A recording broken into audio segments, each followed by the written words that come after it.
Welcome back to Idaho Falls, ladies and gentlemen. A very good evening to you. I'm Tyler Peterson.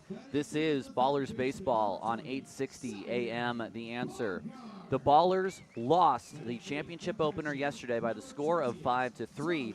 They are on the back foot as we play Game 2 from Idaho Falls, the second of 2 games on the road before they return with 3 at home, where they will need you to show up and show up loud as well, I might add. They will send their ace to the mound, Noah Milliken, to face off against the soft-throwing lefty Connor Harrison. We are going to pause at this time for the singing of the national anthem. So we will send it down to the field, and I do hope today that the mic is working so that we can catch it. Ladies and gentlemen, the Star Spangled Banner.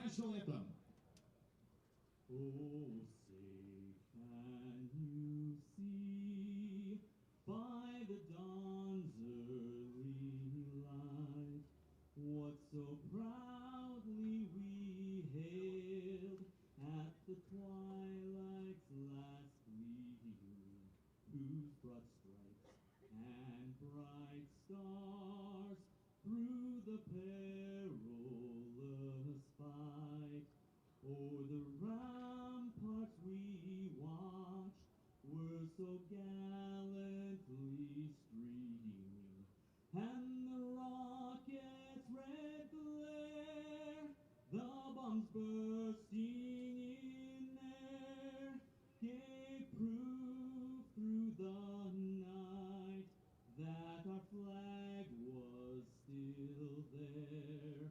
Oh, say does that star-spangled banner yet wave o'er the land of the free and the home of the brave.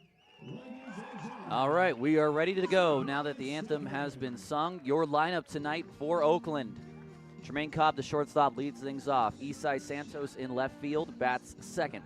Cam Buford, the DH, hits third. Christian Almanza, the first baseman, will clean up. Danny Harris, the second baseman, bats fifth. Dylan Tatum, the catcher, will hit sixth.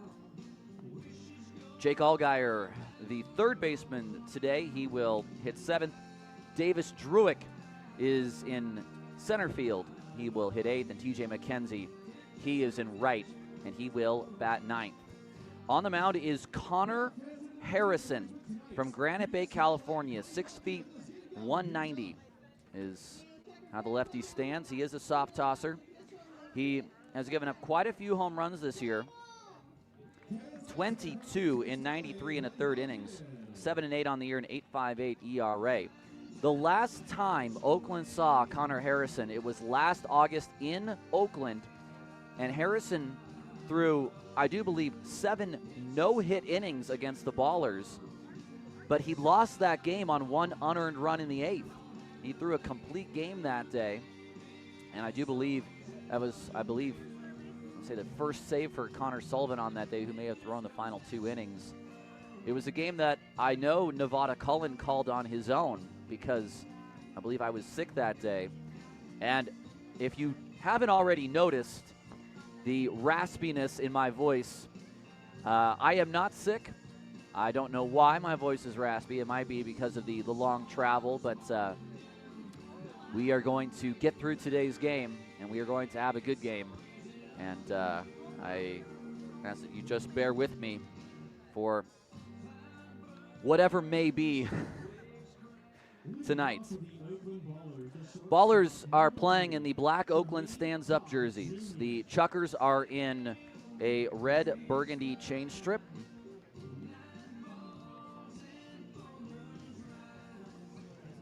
Harrison takes the mound. Cobb stands in the box. Yesterday, Tremaine led the game off with a double. He was 1 for 4 with a walk.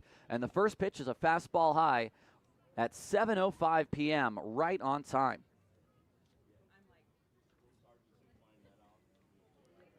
The 1-0 now from Harrison. A big breaking ball drops in at 68 for the first strike.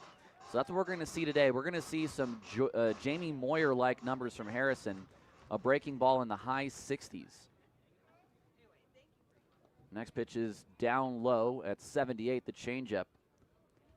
So I would say something in the either Kennedy or Nixon eras in this game. High 60s, low 70s from Harrison. Now the 2-1 pitch is a big breaking ball at 68, swung on and missed by Cobb. Ballers need to get off to a hot start. They dropped yesterday's game in a 5-3 decision. Now the next breaking ball is swung on and missed. You just cannot stay back enough. It's 69 miles an hour, and Cobb swings through it for the first out. Here's Isai Santos. I mean, you got so much time to watch that thing come in, but you still swing and miss. It must be frustrating at the plate. Now here's Isai Santos, the left fielder today, left on left. First pitch fastball at 87. Santos yesterday had an RBI single in the second. He had a multi-hit game. One of 2 Oakland hitters yesterday to have multi-hit games, he and TJ McKenzie. Now a ball chopped towards second. Kirkland Banks has it. He throws on to first, and there's 2 away. The defense for the Chuckers, it's Pelk in left, Rich in center, Jablonski in right. Baumgart at third, Rosengard at short, Banks at second, Rogers at first, and McCaffrey behind the plates.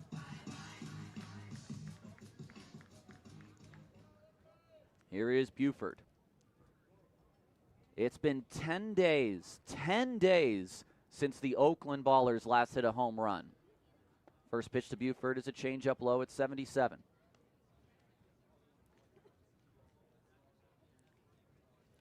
No score, top of the first. The first 2 men retired by Harrison.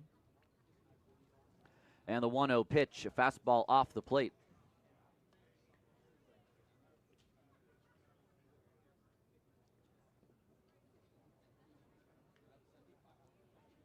Harrison comes set, a second-year Chucker.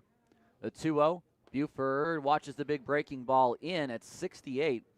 McCaffrey will appeal to first, and no swing, says the umpire at first. It's Travis Schatzman behind home plate. It should be Flink Flugrat at first, Rob Minter at second, and Cody Kernut at third. There's a strike at 85. Fastball on the outside, and I don't think that we are going to see anything much faster than that from Harrison today. The 3-1 to Buford is swung on. It's hit into right field. In is Jablonski. He's there. He makes the catch. It's a 3-up, 3-down inning to begin the first. And we head to the bottom of the first on 860 AM at The Answer.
Bottom of the first, Noah Milliken, the milkman, on the mound in a scoreless ball game.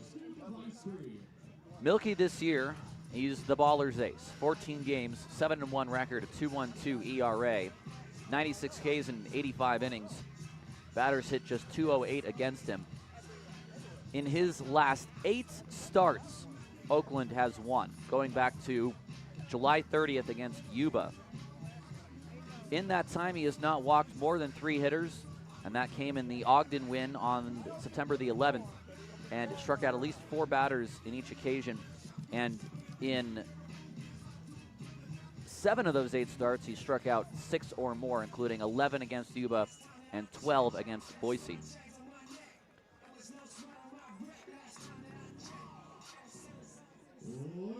for your Chuckers, the left field number 24, Eddie Here's Pell. Eddie Pelk, who will lead things off for the Chuckers.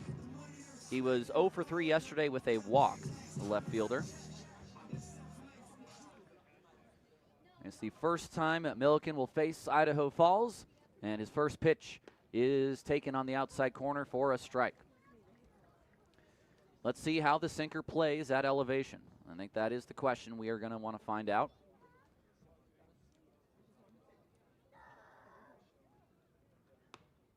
The next pitch outside, a changeup.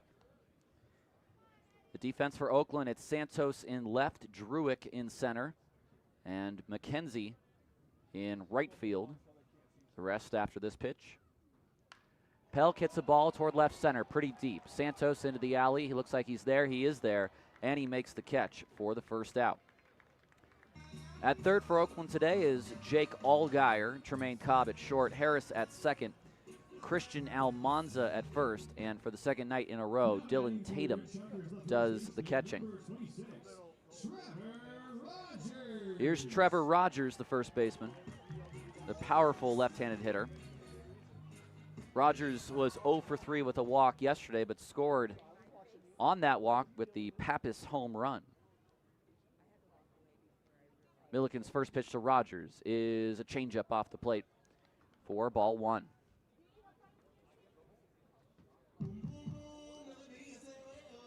It's not a must win for Oakland, but it's a you better win for Oakland.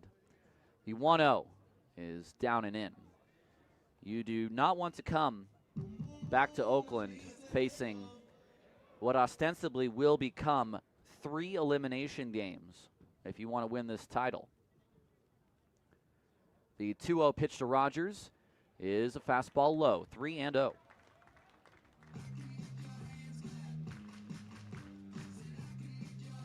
It was a well-pitched game yesterday. Ballers left a lot of men on base, really could not get men in from scoring position. As Rogers takes a pitch low, it's a 4-pitch walk. Well, in Milliken's other playoff start, the one that came on September the 11th, he had a little bit of a rough first inning. He walked 2 batters, allowed a hit, but got out of it with the bases loaded. Here's Johnny Pappas. Pappas had the big hit yesterday, 2-run home run that tied the game in the 6th. The first pitch fastball, too high. It's ball 1. No score here in Idaho Falls. Runner at first, 1 away in the bottom of the first. Milliken to the dish. Sinker is inside. Noah's now thrown 6 straight balls. The 2-0 on its way to Pappas, a big breaking ball. That's in for strike 1. And we'll see about the curveball today. You don't get the same kind of whipping action on breaking balls. Can he keep that down? That one was a little bit of a hanger there, but it was in the zone. The 2-1 pitch now. Fastball, strike 2 at the top of the zone. 88, 2-2.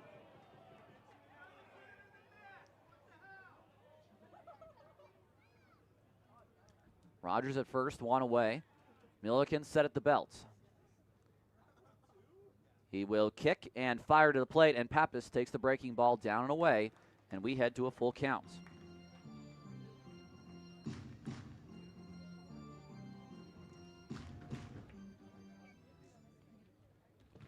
Milliken set a payoff to Pappas, and the pitch on its way is inside for ball 4. 88 on the sinker. Pappas took it. It's back-to-back walks here with 1 out in the first. Now batting for your Chuckers, your tag-and-go cleanup hitter, the shortstop. That'll bring up Benjamin Rosengard.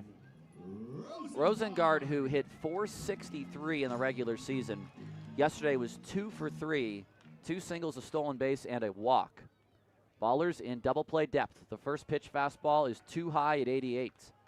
It's 1-0.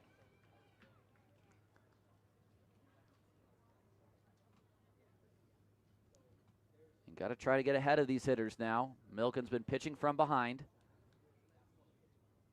But Double look at second. Now he turns and fires, and Rosengard that time takes a strike. Changeup on the outside at 83.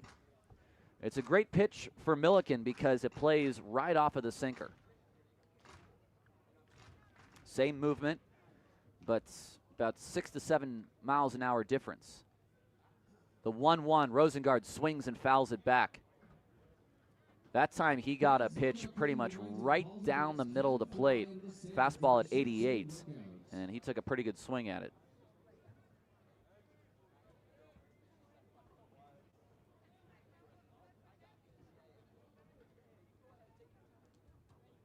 A 1-2 on its way. Line drive, left field. That's a base hit.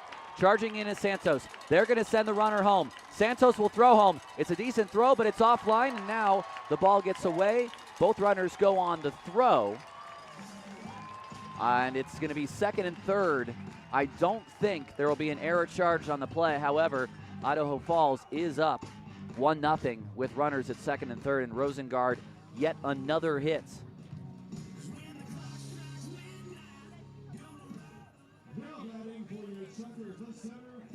So Rogers is in, and runners at second and third. That'll bring up Spencer Rich, the center fielder. Rich yesterday doubled twice in the game, including an RBI double, which gave the Chuckers their 4th run. The first pitch to Rich. Allgaier pulled in at third. He shows bunt, pulls it back, and it is off the plate for ball 1.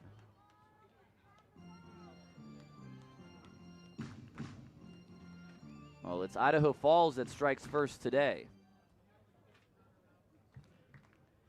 And Milliken needs outs. He shows bunt again. He pops it up behind home plate. It's out of play. I mean, this is about as safety squeeze there is.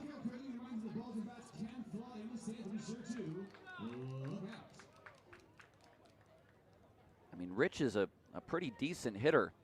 385 for the year. The bunt is a little bit surprising at this point. A 1-1. He'll swing away, hit a ground ball to short. Cobb will take the only out he has at first. It's an RBI ground out, and it's 2-0 Idaho Falls.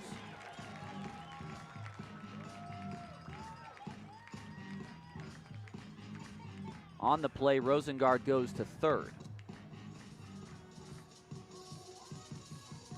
And that'll bring up Jacob Jablonski.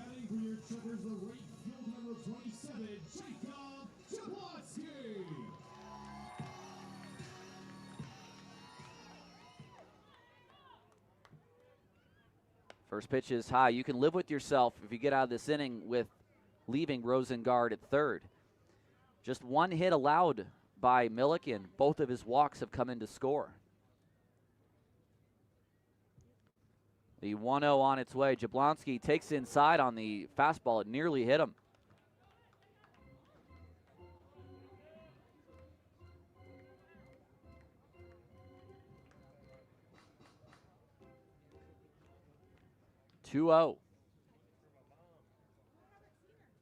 That's down in 3-0. Boy, a lot of balls from Milliken in this inning. 20 pitches coming into this at bat with only 9 strikes. So now 23 pitches with only 9 strikes. The 3-0 is right down the middle of the plate, 88. Yesterday, Jablonski took a 1-for-3.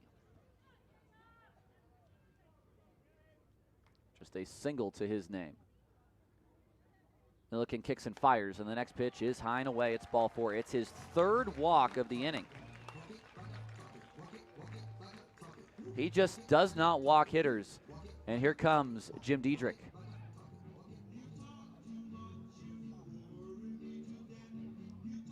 So 3 walks in the first inning for Milliken. This first inning has gone about as well. And that's a generous statement, as the first inning did a couple days ago in that first game against Ogden.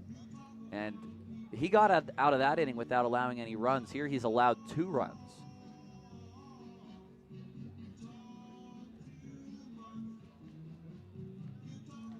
Well, it's Idaho Falls who's been able to get the big hit with runners in scoring position, something they did last night as well, and something the Ballers could not. So it's up to them to get the bats going when they get those opportunities. Here is Simon Baumgart.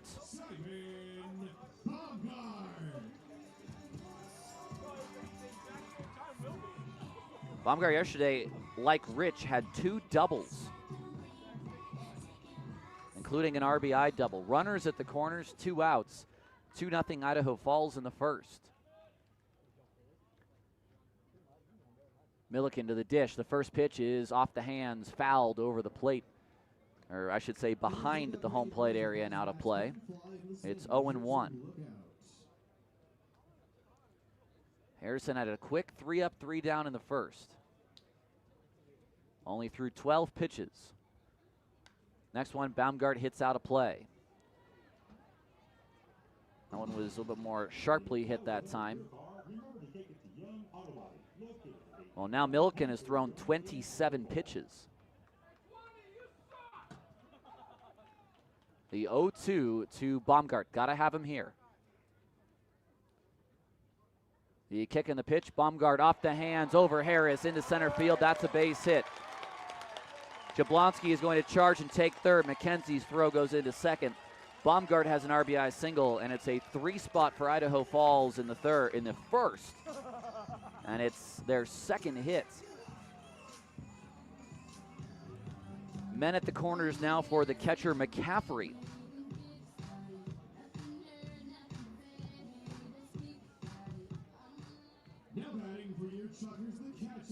We saw Thomas McCaffrey a couple times last season.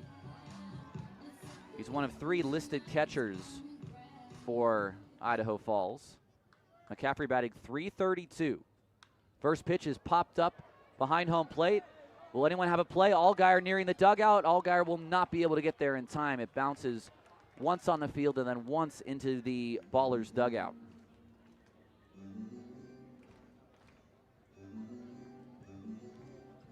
Eight home runs for McCaffrey, 48 driven in. It looks like of the 3 catchers, Nick Poss, P-O-S-S, Poss, he's only played 6 games, so he might have been a very late addition to this roster. Runners at the corners, 2 outs. 3 runs in for Idaho Falls. The pitch to McCaffrey is fouled at the plate. They've come ready to do damage, the Chuckers, and they've done so here. They've taken advantage of 2 walks by Milliken. A 3rd walk is at third base right now. 8 batters in this inning so far. It's an 0-2 pitch. Milliken fires, and the fastball is high.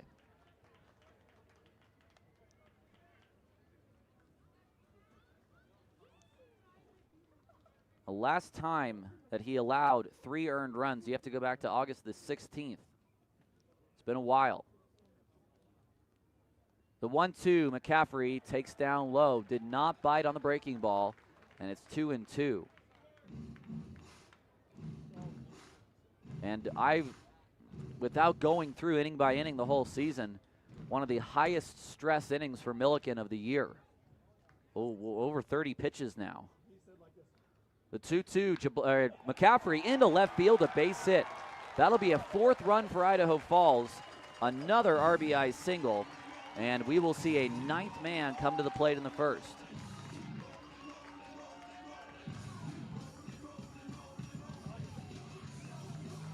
I think the question might be, how long do you let Milliken go right now? I mean, you're in the championship. If he doesn't throw a lot today, he could pitch at another time. The bullpen will get going. It's a 4-spot for Idaho Falls. Here's Kirkland Banks. Milliken has faced him this year on 3 occasions, at least 3 appearances against Yuba. The first pitch is high at 87. It looks like Dylan Del Vecchio will start warming up, and he may need to warm up in a hurry. 34 pitches from Milliken. He's given up 4 runs in the first. The pitch to the plate, that almost hits Banks. A breaking ball inside for ball 2, 2-0. Very little command right now of his pitches, and the ones in the zone are getting hit. Banks toward right center. This is high, this is deep, back is Druick. He will not have a play. It's off the wall. 1 run scores. They're waving in another. It's a 2-run double for Kirkland Banks, and it's a 6th spot here in the first for Idaho Falls.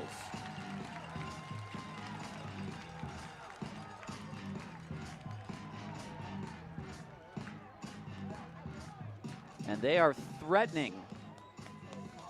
They are threatening to make this not much of a game very early. Delvecchio had just started to warm, so he is not ready to come in. Nope, that's it. Aaron Miles has seen enough. Delvecchio may not have been up for very long. Noah Milliken gets 2 outs in the first, and not much more. We'll take a break. We'll come back. It's 6 earned on the line of Milliken, and he gets replaced in the first after 9 batters come to the plate and 6 cross it. This is Ballers Baseball on 860 AM, The Answer.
Well, there's no bones about it. Noah Milliken has his worst start as a professional. He's never given up more than 4 runs in any single start.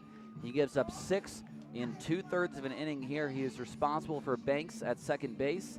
We are in the first. The Chuckers have batted around, and coming into pitch now is Dylan Delvecchio, the left-hander.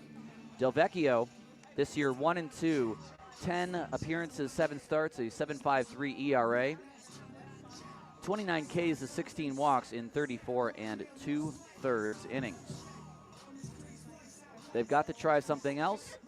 If anything, this will now save Milliken so that he can pitch potentially in Game 5. So he will end his day at just 36 pitches.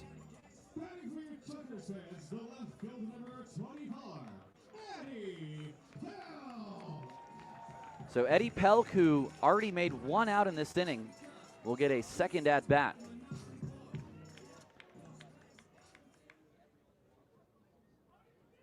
Delvecchio, who had transitioned in the last week to being a bullpen arm with the playoffs approaching, has his first playoffs appearance. First pitch is a fastball down and away at 86. 6-0 Idaho Falls in the first.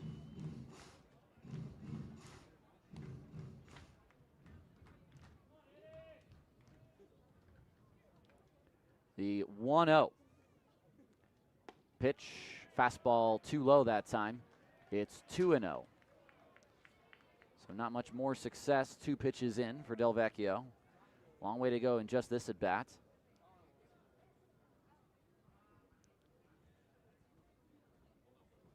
The 2-0 on its way. That is inside, 3-0. Idaho Falls put 22 runs up on some of the best pitchers for Missoula in their final game. And this is the team that is shown in the statistics. 3-0. High for ball 4, a 4-pitch walk.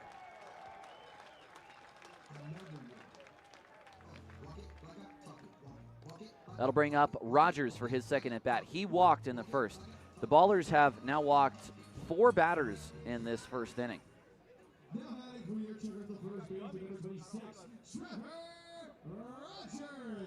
Here is Rogers.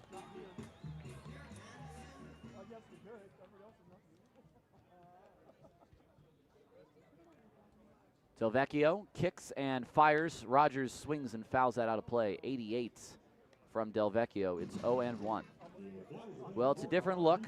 You're switching handedness early, and Delvecchio, I'm sure, is well rested to go not just multiple innings, but a good portion of this game at this point. The 0-1 on its way. It's swung on. It's hit to right field. McKenzie comes in. He has a play. He will make the catch on the lazy fly ball. And the inning is finally over. 6 runs on 4 hits, no errors, and a man left on base. There is work to do if Oakland wants to come out of Idaho Falls with a win and avoid playing 3 elimination games at home. It is 6-0 Idaho Falls after 1 inning on 860 AM The Answer.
I think it's time to maybe wash out the mouth with soap, wash out your eyes with soap, wash out your ears.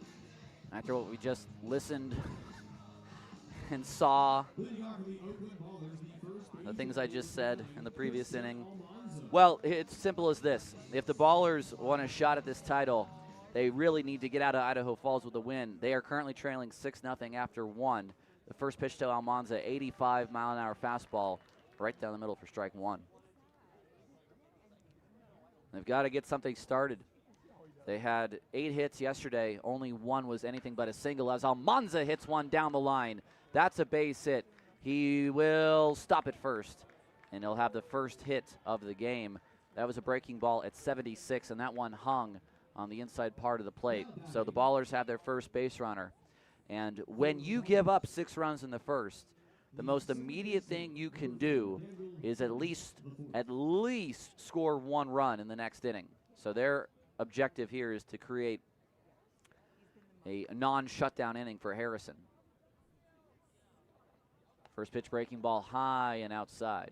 Harrison, despite him being a lefty, would be a pretty good pitcher to try to steal on because everything is just so soft coming out of his hand. Danny looks at a breaking ball for a called strike 1, 1-1. Harrison really does not walk anyone. 26 walks in 93 innings, but he gives up a ton of hits. 126. Harris swings and misses. 77 miles an hour below the zone, and he chases 1-2.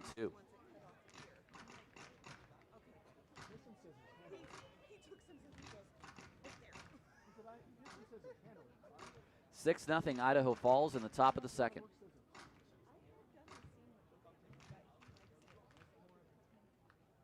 Harrison takes the mound, comes set. Almanza the leadoff single at first. The pitch to Danny, he swings, floats that one toward right field. That's down for a base hit. Very shallow right field. Almanza's going to try to take third, and he's got third. Back-to-back singles, that time a breaking ball at 68, and Danny did everything he could just to stay back on that ball, and the Ballers have 2 hits. I mean, there were only a couple of times that they had 2 hits in the same inning yesterday. It happened once in the second and once in the third, and that was it for the whole game. They didn't have a hit the last 4 innings. Here's Tatum. First pitch is high at 85.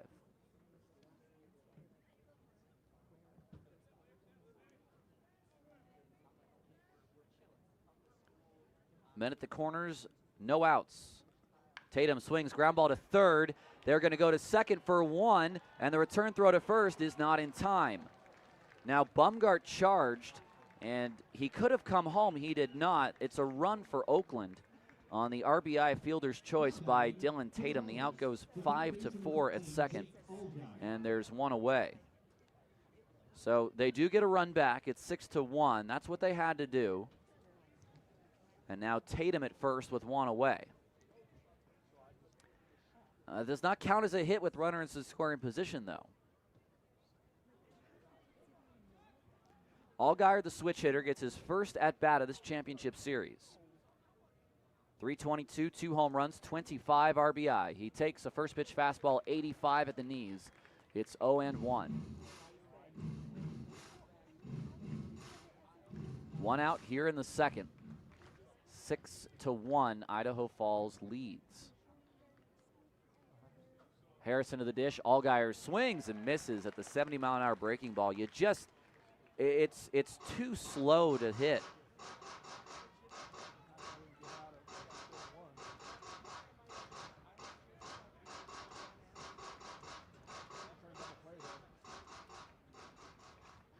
Oh, and 2 to Allgaier, a good contact hitter. The pitch, swing, a ground ball, foul. 78 from Harrison.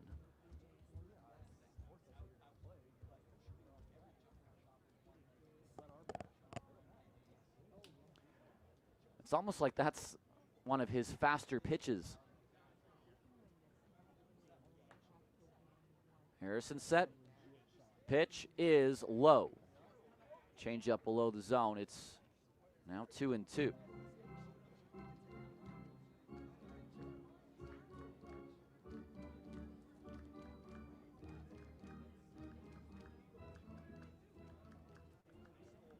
Harrison set again.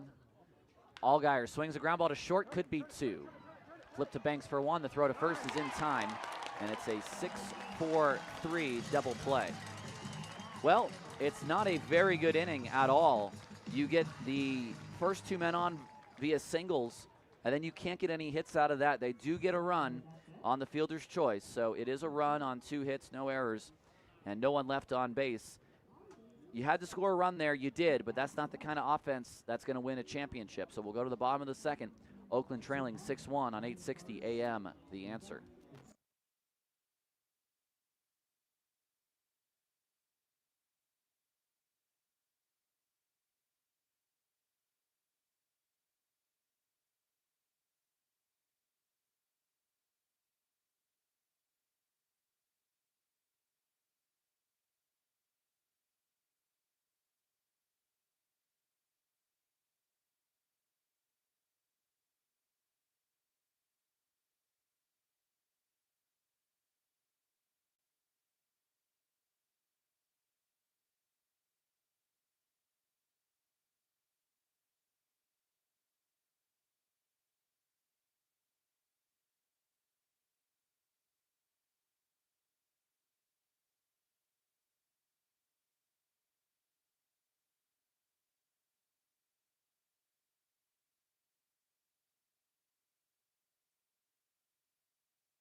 We're playing in the bottom of the second. It's 6-1, Idaho Falls leading in this second game of the championship series.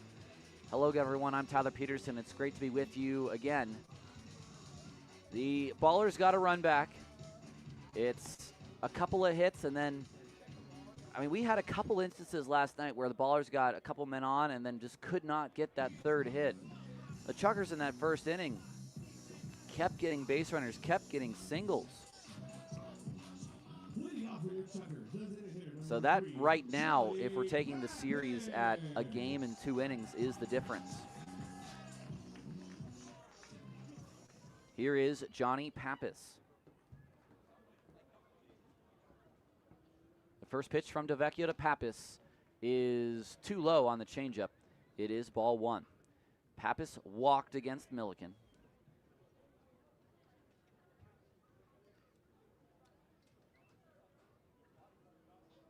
DeVecchio throws, and Pappas now takes a fastball down low. It's 2-0. And nearly every, I don't want to say every batter, that would be not true, but it felt like every batter had a 2-0 count on them in that first inning. Here's the 2-0 to Pappas. Takes in the dirt. That was spiked on the fastball by DeVecchio, and it's 3-0. There's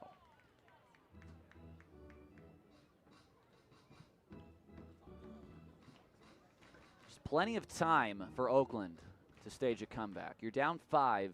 It's only the second. The 3-0 on its way is a strike. As I always like to say, though, if you're going to come back from a deficit, the deficit has to stay the same and then shrink throughout that comeback, which means your pitching staff has to really be on fire as much as your bats. Here's a ball popped up, second base side. Harris is out, in is McKenzie, and he will make the catch. 1 away. Pappas flies out. That'll bring up Rosengard. Rosengard brought the first man in the first, an RBI single. That scored Rogers.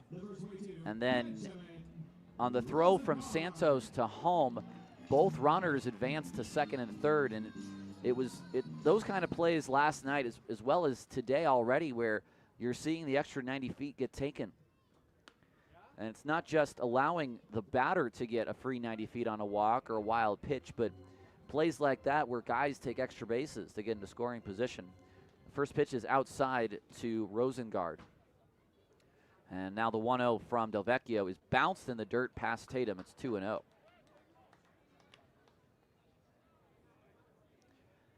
Three players on the Chuckers play for national teams. Benjamin Rosengard plays for Team Israel in the European Championships. Of course, we saw Nicolo Panazzi, who plays for Italy, and Simon Baumgart, who is a teammate of Lou Helmix in Germany. Now a fastball outside, 3-0. Back-to-back hitters who face 3-0 counts to begin this inning.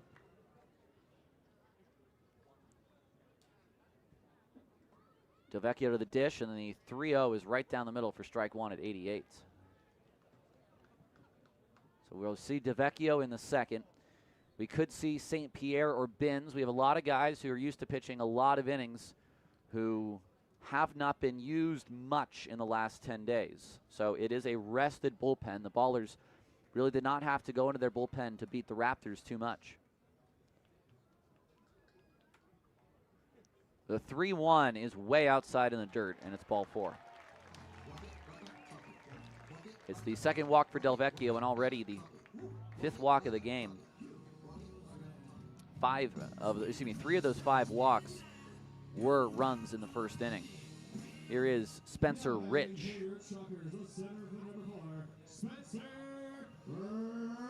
Rich made one of the 3 outs in the first inning, albeit his outs was an RBI. It brought in the second run, and the first pitch breaking ball is down and in to Rich. It's 1-0. Again, a couple doubles for him last night. This guy batting .385. 1-0 on its way. Rich swings and fouls it away. Got a fastball to hit that time. He took a swing. And that's a good hitter. You're down 1-0. I guess you could say you're up 1-0 in the count. You just watched 2 3-ball counts go to the back-to-back hitters. But you're ready to hit on 1-0. You got a pitch to hit there. The 1-1 on its way. Rich, a ground ball toward Cobb. This could be 2. Flip to Harris on the glove. It's barehanded by Harris, and Cobb almost flipped it over Danny. It's just 1 out, and that was not a very good flip, but Harris did his best to come down with it, and they get 1 out on the play, 6-4. What he tried to do, Cobb was rushing in on the infield grass, turned and backhanded a ball with his glove, and it must have been a little bit farther into the webbing than Cobb thought because it popped straight up in the air, and Danny, standing on the bag, had to reach up with his bare hand to make the catch. So it's a fielder's choice, and that'll bring up Jablonski. First pitch is out of play. If that was the hood of your car, remember to take it to Young Auto Body, located at 891 Pancake Drive in Idaho Falls. The 0-1.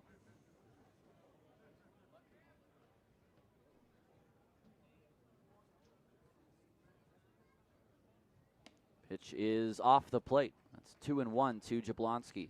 The right fielder.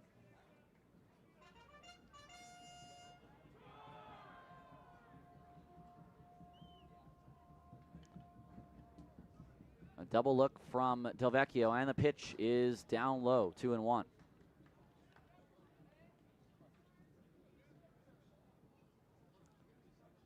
Well, would Rich go? 20 steals for him. Delvecchio throws, it swung on and fouled away. That was a much better position fastball. That was down low and in.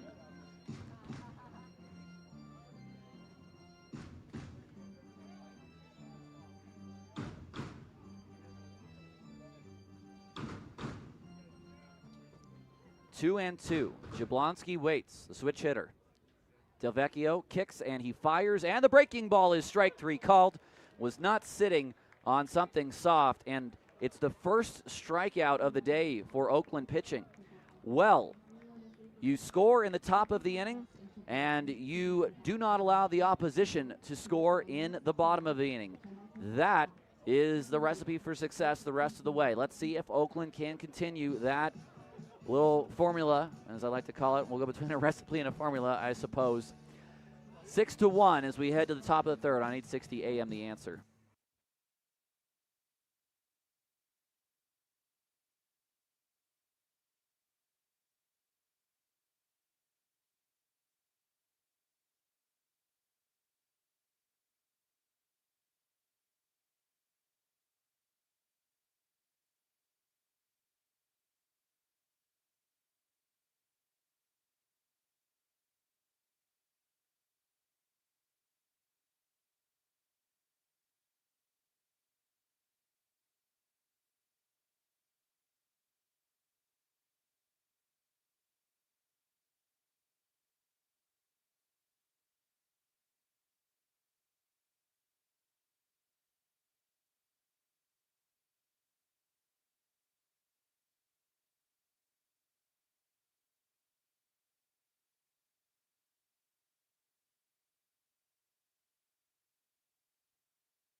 Base is at 19, and after 6-1, Oakland trails here in the top of inning 3.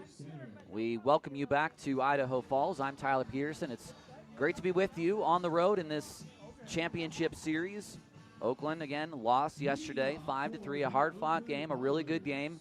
And we are hoping, certainly, that this game turns into a good game, a game where maybe a save situation could be in play for one of these two teams, because right now Oakland trails by 5 here in the top of the third. We'll see Druick and McKenzie get their first at-bats against Harrison today, and then Tremaine Cobb, 8-9-1. First pitch to Druick. He swings and fouls one at the plate, 85-mile-an-hour fastball. It's 0-1. Davis Druick did not play yesterday, his first championship plate appearance. Druick on the year, 291, 19 home runs, and 68 RBI.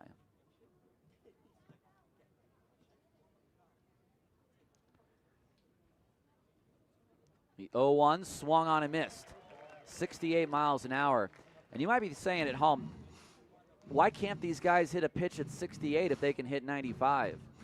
It's so below where everyone else is seeing the baseball. Druick sends one down the left field line, now fairly deep but foul. You're so used to seeing 90, 91, 92. Even if you see 68 over and over again, it's still hard to time. And the breaking ball, I will also say from Harrison, it is one of these Barry Zito 12-6ers. It's a big one. I don't know if it has the same type of angle on it, but the drop is certainly the same. Now the lefty comes set. It's 0-2 to Druick. And the pitch on its way is a big breaking ball chopped towards short. On the backhand is the shortstop Rosengard. His throw is not in time. And Druick beats it out. Well, it was a slow chopper on a high chop to the backhand of the shortstop. However, Druick's got speed, and it's a leadoff single here in the third. So now back-to-back innings where Oakland has got the leadoff man on. And now here comes T.J. McKenzie, who had a great game yesterday. Great in relative terms because, like Santos, he was the only other player to have multiple hits in the same game, and he had an RBI as well. So Druick is at first. He has speed. McKenzie at the plate. The first pitch from Harrison is swung on and missed, 77.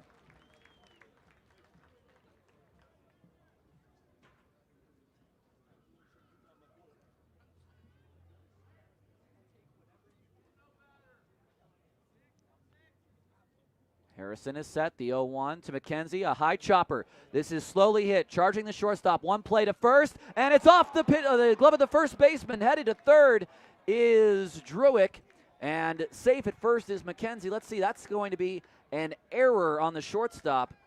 That was a tough play. The Rosengard coming in quickly. Runners at the corners with no one out for Oakland. And that'll bring up Trey Cobb. All right. So this is where I am going to try and either justify myself or sort of give you my thinking. This is now the second straight inning where Oakland has men at the corners with no outs. They got a run in last inning. That's exactly what they had to do. But they've got to find the big hits, even if it's just an RBI single at this point. Even if it's just an RBI single at this point. Cobb has got to drive in Druick from third on something that gets him on base. Bob Malachy comes out to the mound to have a conversation with Harrison. And it's a relatively short one. He now departs. Cobb struck out swinging his first at bat. We have Druick at third. We have McKenzie at first. Do not be surprised if McKenzie tries to steal a base here off Harrison. And a throw over, and Harrison gets back. We did see yesterday the very strange case of Nathan Shin throwing over for a third time and balking over McKenzie to second. The first pitch to Cobb. He will swing, line drive, base hit left field, and it's 6-2. That is what has been missing. 2 hits, 3 base runners, and it's on.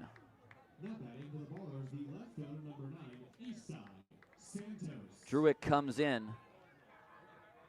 McKenzie to second. Here is Isai.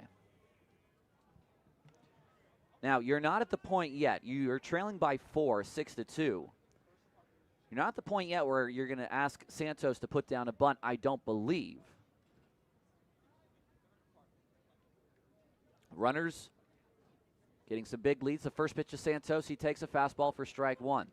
Although with McKenzie the leading runner at second and neither runner being held on, do you try to swipe the extra bag here with Santos at the dish?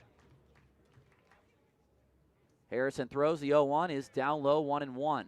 I mean, his speeds are just so slow that McKenzie, who has great speed, is, I don't want to say a shoo-in at third base with no outs, but it's a much more reasonable ask. The 1-1 pitch, Harrison deals, and it's Santos down the line fair. Into the corner, down right field. McKenzie will score. Santos going to second. They are going to hold Cobb at third, a late stop sign. And it's an RBI double by Isai Santos. It's 6-3. Boy, he turned on that pitch. Fastball at 85, right at the top of the zone. 102 off the bat. And here is now Cam Buford. That scores McKenzie. That's going to be an unearned run. Cobb at third, and it's second and third for Oakland for Cam Buford. They've scored the last 3. They were down 6-0 in the first, and now it's a 6-3 ball game. Big runners at second and third for the Ballers. The first pitch to Buford is popped up on the infield. That is not going to help matters here. Banks will put it away for the first out. Almost anything else would have brought in a run.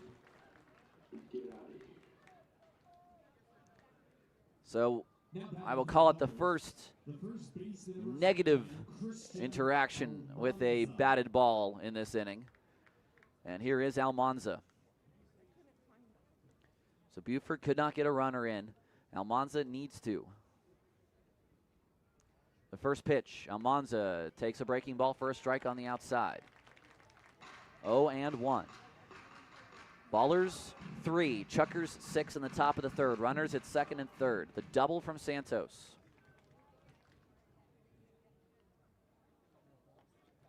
Pitch is in the dirt. It's 1-1. On deck is Danny Harris. Almanza and Harris both singled in the second inning. A righty begins to loosen for Idaho Falls. The pitch to Almanza is in the dirt. 2-1. So let's see how aggressive Troy Percival is going to play this game. I mean, he is going to try to play this game as if it's a game 5 or a game 7. I mean, you've got a shot at going 2 up against these ballers before returning to Oakland. He's going to try to take that. Righty up in the pen, a righty on deck. The 2-1-2 Almanza. He swings a ground ball past Banks into right field. Cobb score. Here comes Santos, and he will score. A 2-run single for Almanza. It's a 1-run ball game. It's 6-5. Here is the rally that Oakland has been waiting for.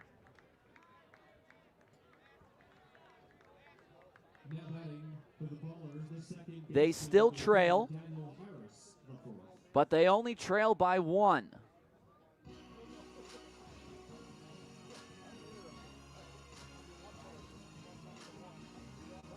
Now Harrison, another chat with his catcher. This will be the second meeting of the inning. And McCaffrey shot a look to his dugout to see whether or not Percival was coming out. I mean, I think as long as the umpire does not go out to talk with McCaffrey. Oh, and here comes Troy Percival. This indeed will be it for Harrison. So he goes. It's going to be a total of 2 1/3 innings. 1 unearned run of the 5. There'll be a man at first with 1 out, and they'll go to a right-hander. It's the Ballers with 5 unanswered runs, and they are still batting in the top of the third. Some good work by the boys here in the third. RBI single by Cobb, RBI double by Santos, and a 2-run single by Almanza. We'll take a break and come back in the third on 860 AM The Answer.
Welcome back to Ballers Baseball. Bennett Flynn is out for his second straight appearance.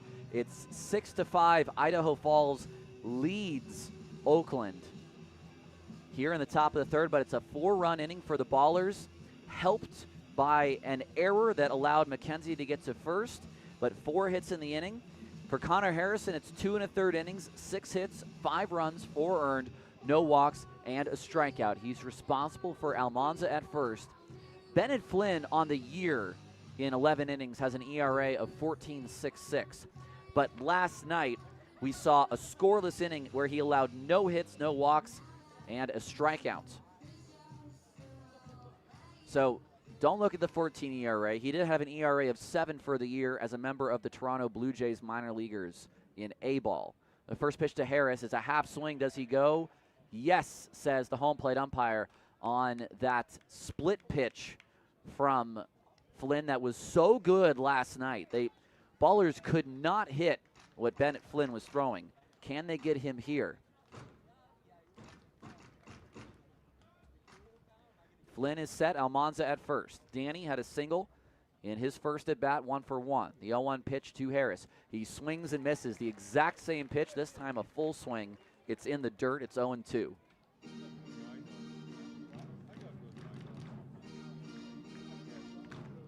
Six to 5, Idaho Falls leads. 4-run rally for Oakland. Timeout from Harris here. On deck is Tatum. See if this rally can continue. It's an 0-2 pitch on its way, and Harris just gets a piece of it. He tripled up, and I think Harris bounced that ball off the plate and into, let's say, the undercarriage. And he's going to try to walk this off. Ouch. Fouled it right at the plates. And it bounced up and got him.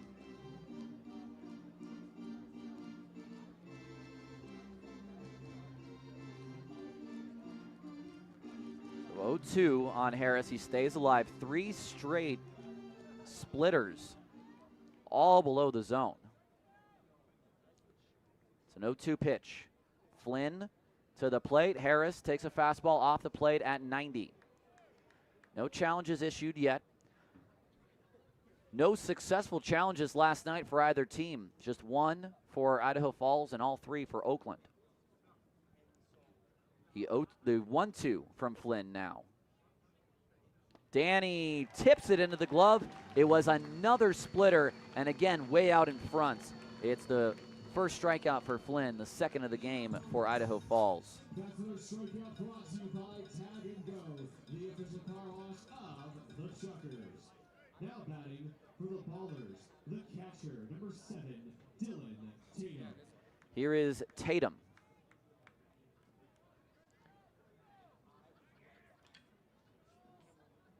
Tatum had an RBI fielder's choice in the second. The first pitch to Tatum, he takes off the plate. May have been a hard cutter of some kind or a very hard slider from Flynn.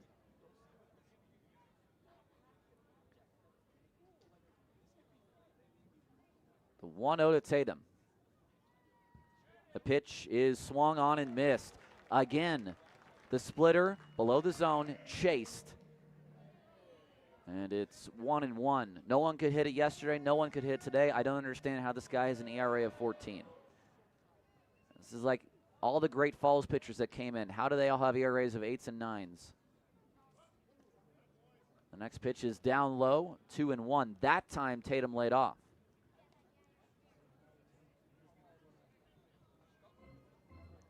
Six to 5, Idaho Falls leads in the top of the third. The gaps are big here if Tatum can find one and bring Almanza in. The pitch. He swings and fouls it away. That time, that splitter hung. And that broke very early, and Tatum took a big hack at it. But he came up just mildly empty as he hit it back over the screen.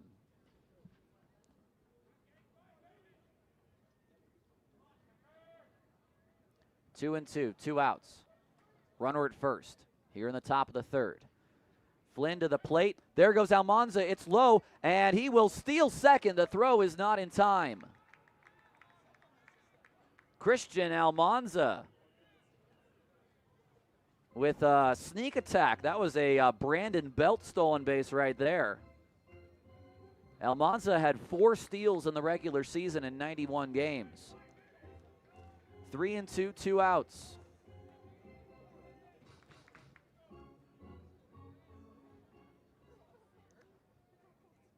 Tatum waits.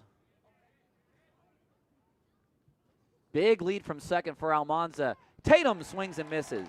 That same splitter, it's back-to-back strikeouts for Flynn, and the inning is over. All right, 6-5 the Ballers trail. It's 4 runs on 4 hits, 1 error, and a man left on base. We head to the bottom of the third. Ballers trail by 1 on 860 AM The Answer.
Well, if for some reason you turned off your radio after the bottom of the first and thought, I can't listen to this, and then tuned back in, I do have good news for you. The Chuckers no longer lead 6-0. They lead 6-5 after 5 runs by Oakland, 1 in the second and 4 in the third.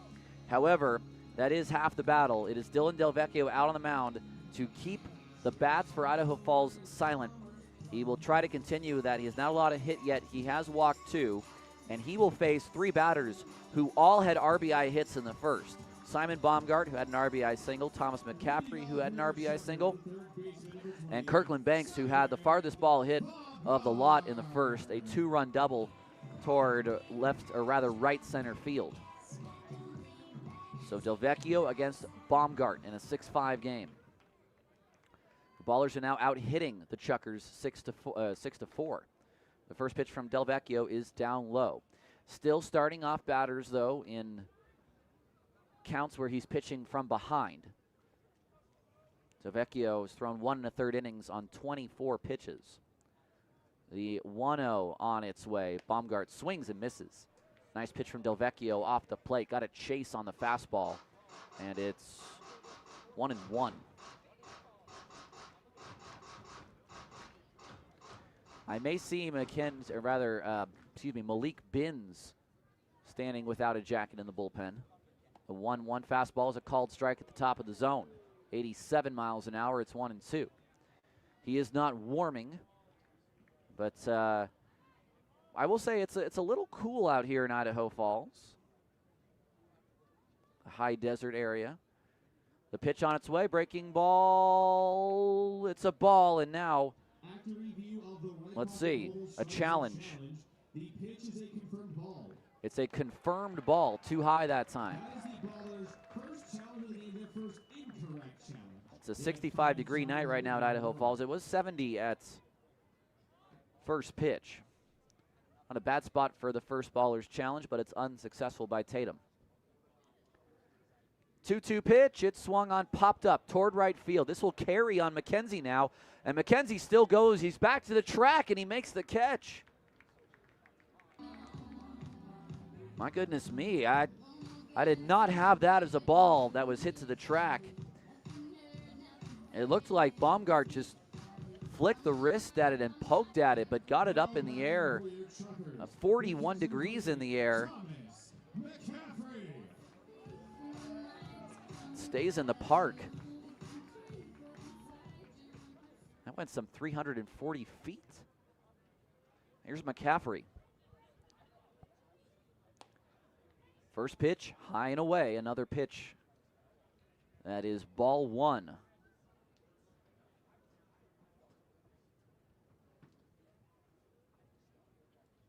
He 1-0. Down low, 2-0. And like I said, I know it's not every batter. I know it's not. But it just seems like the Chuckers are getting spotted at 2-0 count. 6-5, the Chuckers lead here in the bottom of the third, 1 away. McCaffrey, the catcher, swings hard and fouls it away. Well, if there ever was a time for this team to really get a little bit of offensive introspection, it was after being down 6-0 in the first. And they can fight, we know that, and they will fight. 2-1 to McCaffrey. It's popped up first base side, but again, out of play.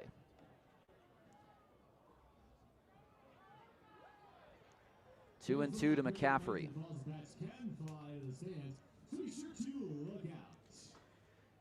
Now, as things stand, Noah Milliken is still the pitcher of record with a 6-5 deficit. Would love to see Dylan Delvecchio take that mantle from him. If you catch my drift, here's a swing and a miss on a breaking ball. And Delvecchio gets his second strikeout. 2 away. Here's Kirkland Banks. I can't help but realize that he goes with the Big X song, Where My Soda At, which, of course, if you are a fan from last year, you know Peyton Harden went with the song Where My Soda At as his walk-up song. And Banks and Harden grew up together. They played with each other and always were seen fraternizing before the games and after. When we played YOLO some, 40-odd times last year. First pitch is high to Banks. The next one is in the dirt. It's another 2-0 count. And I will not belabor that point anymore or beat that very dead horse. 2 outs in the bottom of the third. Ballers trail 6-5. Delvecchio is set. And the pitch on its way is in the dirt, 3-0.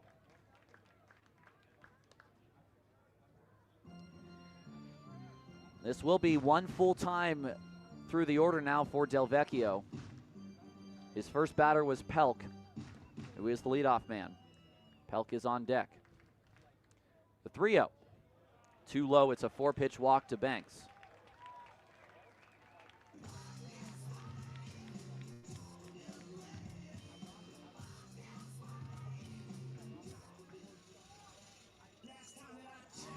So we're going to get a lefty-lefty matchup with 2 outs now. Do not be surprised if Kirkland Banks tries to pick a first move from Delvecchio to get to second, to try to get something going. Now, a ball in the gap is also a case where you may see Banks try to go from first to home. The first pitch from Delvecchio, fastball, a called strike on the outside, 88. That was a full big kick by Delvecchio.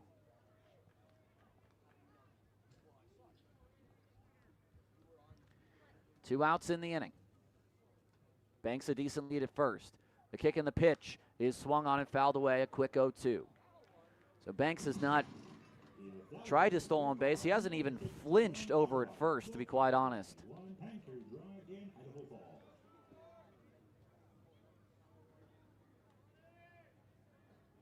Oh-2. Pelk waits. Delvecchio looks. Now he fires. The breaking ball is outside. And that time, I don't know if Banks was going per se, but he took a hop of a secondary as if he wasn't sure which way Delvecchio was going. The 1-2 on its way. There goes Banks. The pitch is outside. Tatum's throw is a decent one, and he is out at second. He's gunned down by Tatum. A perfect throw, and Cobb applied the tag on the chest.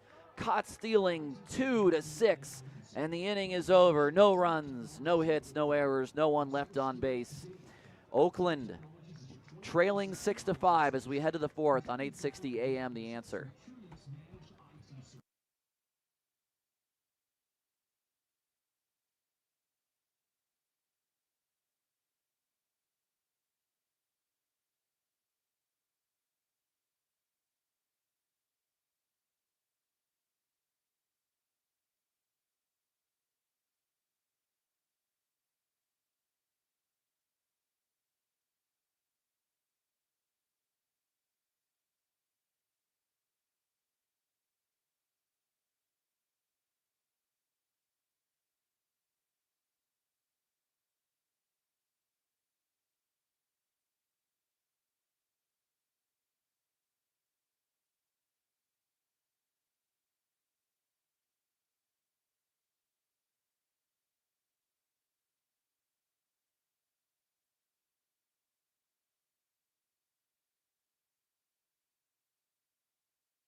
Mill Valley's Bennett Flynn is still on the mound here in the fourth inning after striking out the only two hitters he faced.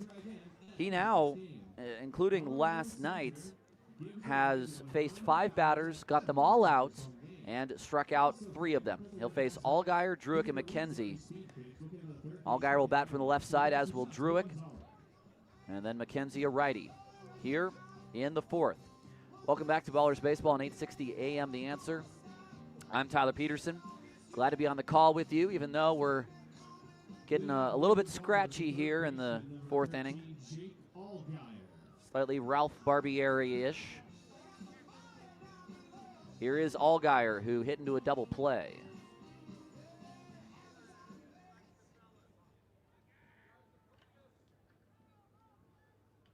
Flynn's first pitch to Allgaier. Here it comes. Fastball is high at 88. Bennett Flynn, 4 years at Davidson in the Atlantic 10, and then went to Notre Dame in 2024. He's always been a high strikeout guy. In college, 13 strikeouts per 9, and it's because of that splitter. There it is. This one's outside 2-0 to Allgaier. And it's not like he's walked a ton, just 5.5 walks per 9. Compare that to the 13. You're still way over 2 strikeouts per walk.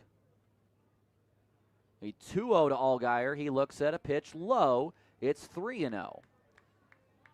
Ballers trailing by 1. Definitely can use base runners, especially against a guy that has not yet allowed a base runner to Oakland in 2 games. 3-0. Flynn fires outside, ball 4. Allgaier takes a 4-pitch walk. The Ballers have now led off the last 3 innings, the second, third, and fourth, with the leadoff man on. For those of you who are wondering, I've got 2 water bottles and then an unofficial sponsor of tonight's game, Hall's Cough and Throat Relief, menthol oral anesthetic. Here is Davis Druick, singled in his first at bat. The first pitch. He swings and misses at the splitter, or rather, that was the curveball from Druick. Or rather, excuse me, curveball to Druick from Flynn. It was Druick singled that got the party started in the third. He led off with a hit and then saw 4 runs came in. 0-1. Flynn to the plate. Druick takes a strike at the letters at 79 on the splitter. It's a quick 0-2.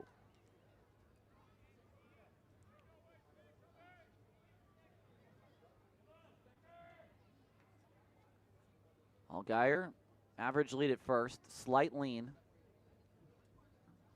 The 0-2 pitch. Druick swings and misses. No one can touch that splitter. That was 79 in the zone. And now we're going to get a pinch hit. Lou Helmick will pinch hit for the second night in a row for TJ McKenzie, and it'll happen here in the third. So Helmick will bat for McKenzie. Helmick yesterday struck out, and that came in the 6th inning against Jalen Hernandez.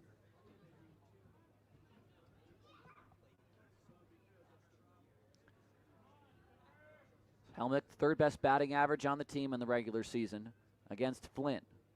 The first pitch is swung on, popped up behind third base. The third base is over, and he will watch it go into the stands. Got a pitch at 89 above the zone, and was late on it was Helmick. Now, I did find out, as I said a little bit earlier, that he and Simon Baumgart not only are teammates, but have been teammates for some time, Lou said, on the under-23 internationals and other such teams for the German national squad.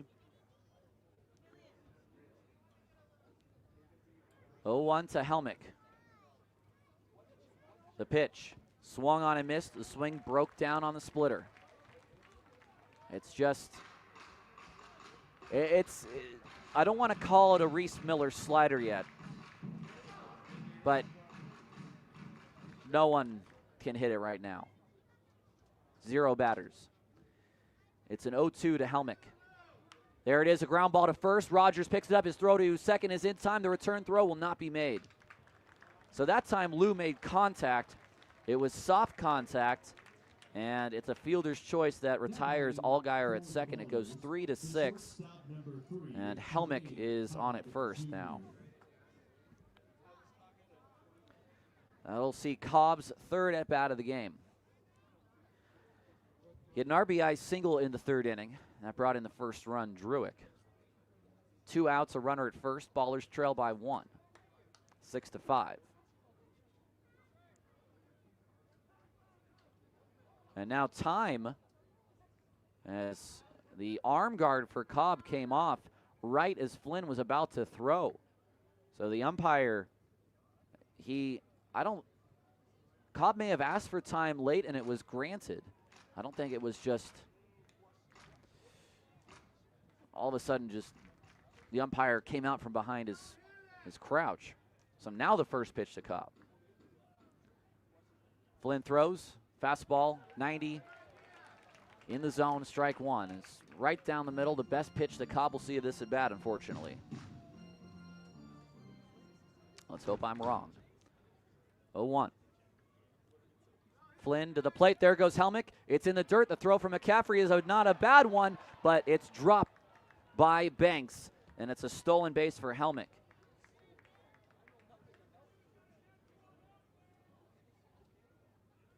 Helmick, who stole 7 bases in the regular season, has another one here. So 2 steals today from Almanza and Helmick. And now Lou will get a pretty big lead at second.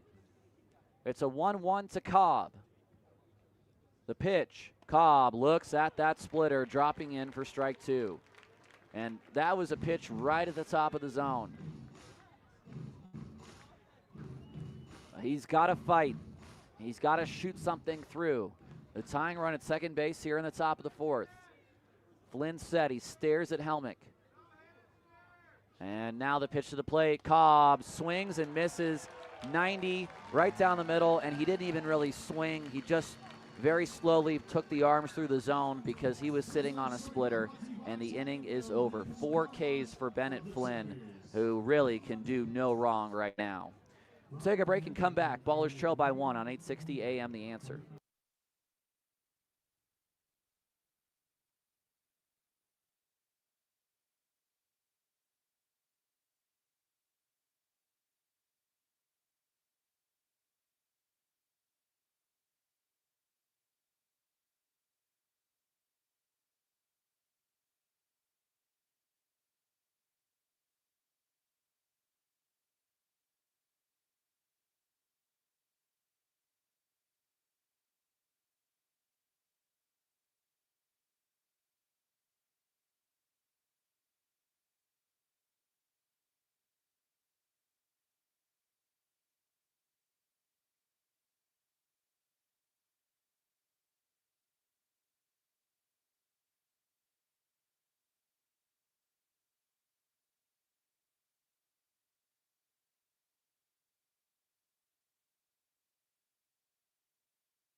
We play in the bottom of the fourth. It's Dylan Delvecchio still on the mound.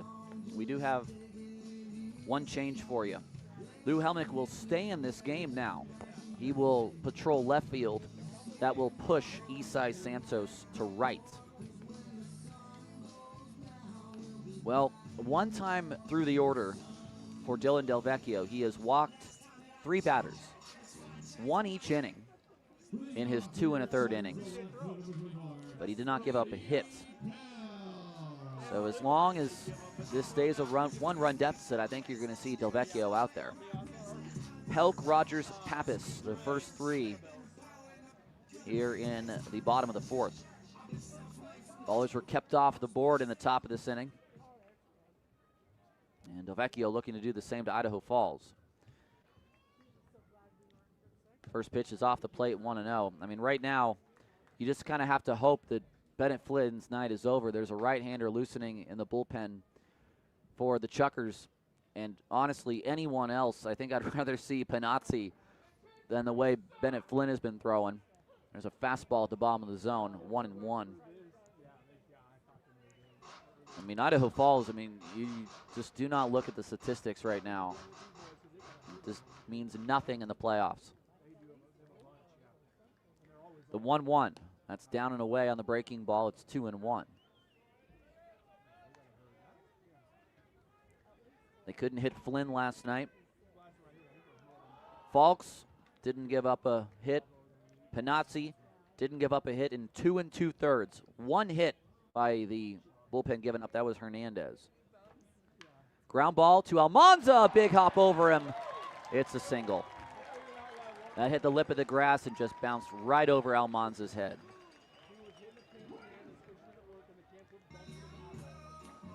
So Pelk is on to begin the inning. Now batting for your Chuckers, the first baseman, number 26, Trevor Rogers. Here's Rogers. Keep an eye on Pelk. Well, I say that, 7 steals on the year. But the leadoff man gets on base quite a bit. Rogers looks at a fastball on the outside corner, 88. 1-1. Rogers walked, scored in the first, and then flied out. Next pitch is low, 87. It's 2-1. Or is that 1-1?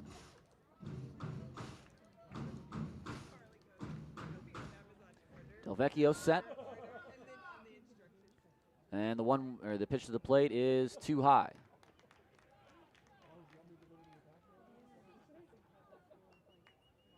Just waiting for the umpire to signal. It does look like it's 2-1 to Rogers. Beg your pardon. 6-5, Idaho Falls leads here in the bottom of the fourth. The 2-1 to Rogers. He swings, hits one down the line, and that is foul. Pulled an 88-mile-an-hour fastball that really was running in on him. That was a nice swing by Rogers.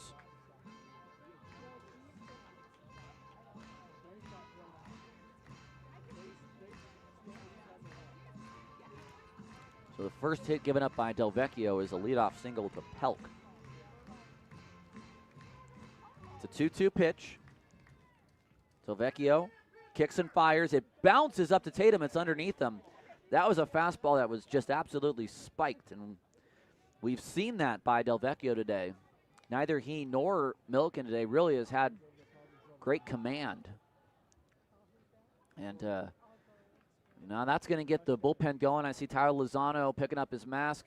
Someone's taking off their jacket. That could be Adam Bogosian. I'm not sure. It's a 3-2. The pitch, Rogers swings and fouls it away. That was a perfect fastball right on the outside corner. It's 3-2. It is Adam Bogosian.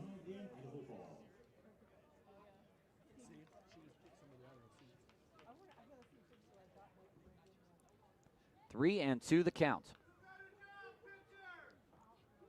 And now we have a step off. It's a timeout at the plate.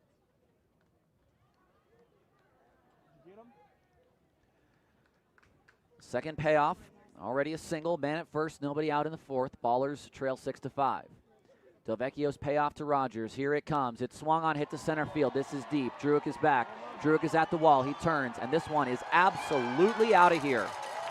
Whoa, what a long home run from Rogers. 450 feet. That was a belt-high challenge fastball at 88, and that thing got out of here. That got out of here. It's 8-5.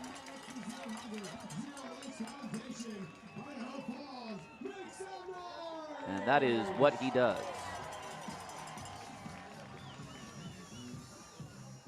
So the Chuckers score for the first time since the first inning.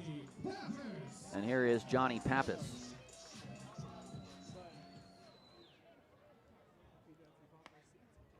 Well, it is a 3-run deficit. The first pitch is high and away. It's ball 1.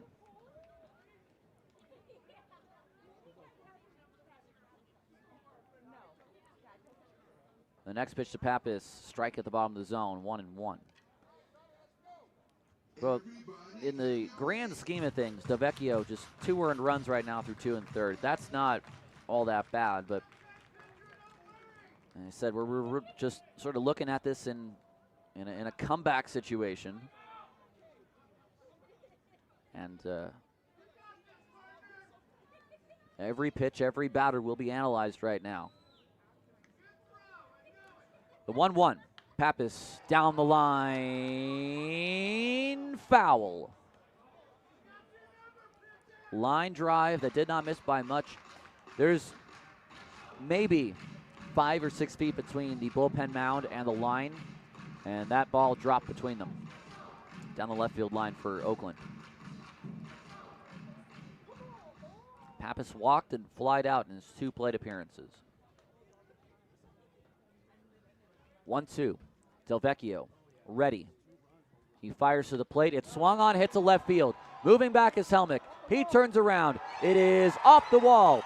Helmick will throw the ball into second, and Pappas has a long double. Almost had his second home run of the series. I mean, he went down and got that pitch. I mean, the ball is just flying right now in this stadium. The Ballers cannot seem to put a single ball up in the air, though. And after a home run, a double by Pappas. Here is Rosengard. Rosengard still has not been retired. Actually, I tell a lie. He lined out softly to Almanza last night, but even today he is on base twice, an RBI single and a walk. Delvecchio's first pitch is a slider in for strike 1, 0-1. Still no one out in this inning. A single, a homer, and a double.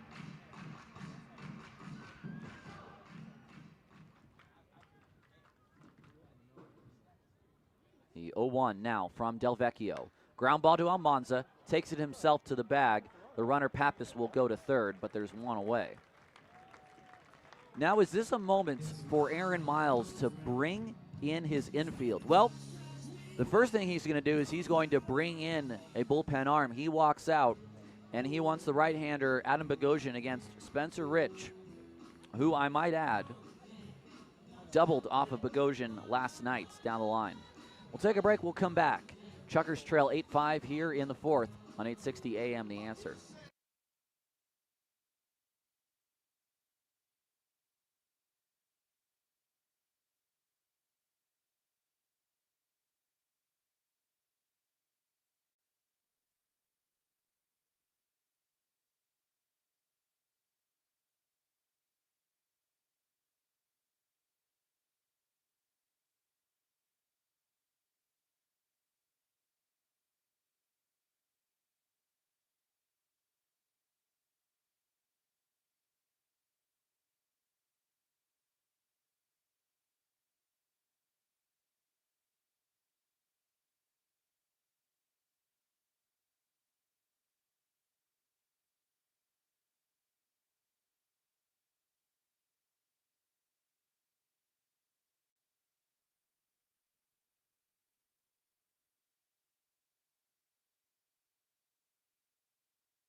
bullpen is brought to you by Carl Bocut. Welcome back to 860 AM The Answer. Adam Bogosian, the right-hander, in from the bullpen. Bogo in the regular season, 31 appearances, a 3-0 record, a 5.33 ERA, 2 walks, 53 Ks in 49 innings. He's a ground ball specialist.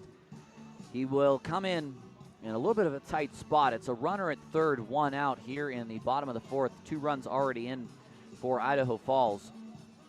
Dylan Delvecchio, some good relief. It was not all that, let's say, polished. 3 walks allowed 3 hits, but certainly picked up some innings and gave his team a shot to come back in this game, which they did. 2 2/3 innings, 3 hits, so far 2 runs both earned, 3 walks and 2 Ks. But like Noah Milliken, was just not throwing strikes very often, especially to start at bats. 55 pitches for Dylan Delvecchio and 27 strikes. So just 1 over 50%, 50% plus 1. And Delvecchio is now replaced by Bogosian. Adam threw in last night's game. It was an inning in which he allowed back-to-back doubles after getting the first 2 outs. One of those doubles was to this man, Spencer Rich. The infield is in for the Ballers. And the first pitch to Rich is a fastball, 92, too high.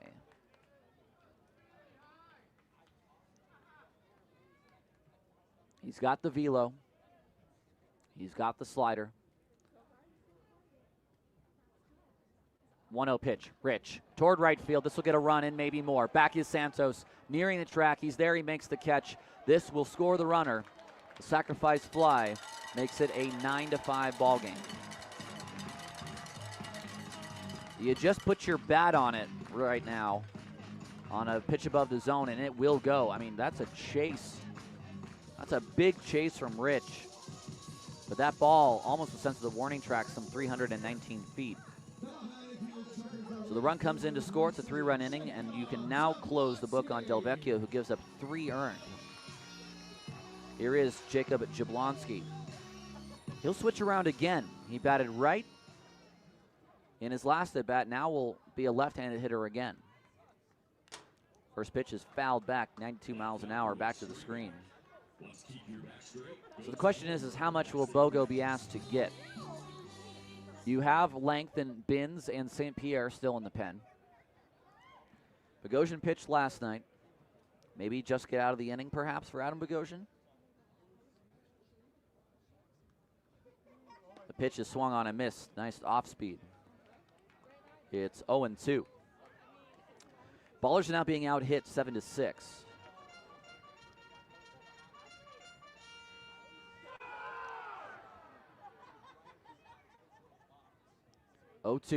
Bogo deals high and away. That one did not have any type of the sharpness or bite as the previous pitch.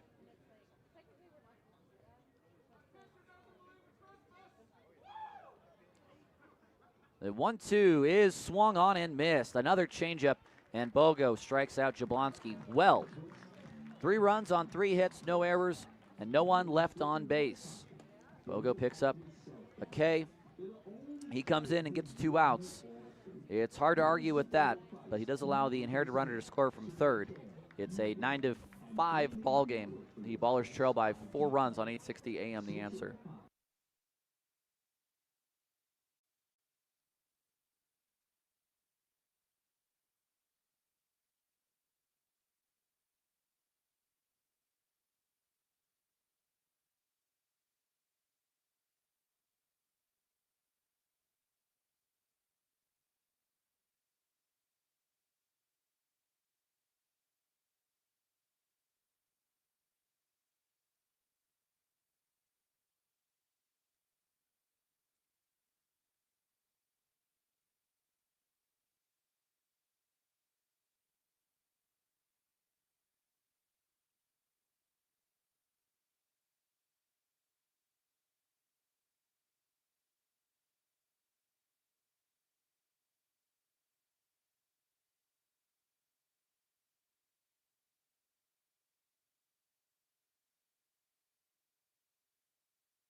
Well, for the second night in a row, Palo Alto will replace Mill Valley. It's Julian Hernandez, who is the only bullpen arm yesterday that the Chuckers got a hit off of in 5 innings of relief by this bullpen.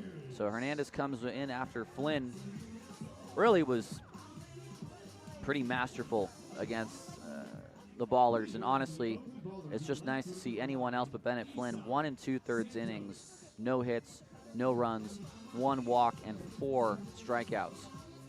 It's Santos, Buford, and Almanza.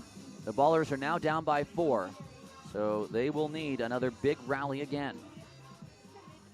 Santos had an RBI double in that 4-run 3rd inning.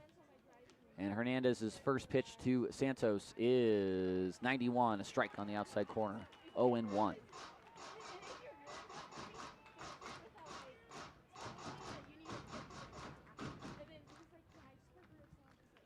Oh, and 1 to Santos. It's high and away. I mean, the blood is in the water for Troy Percival. He is going to go with his top guys right now if he is trying to lock down a second win before traveling to Oakland. 1-1. Santos takes a strike.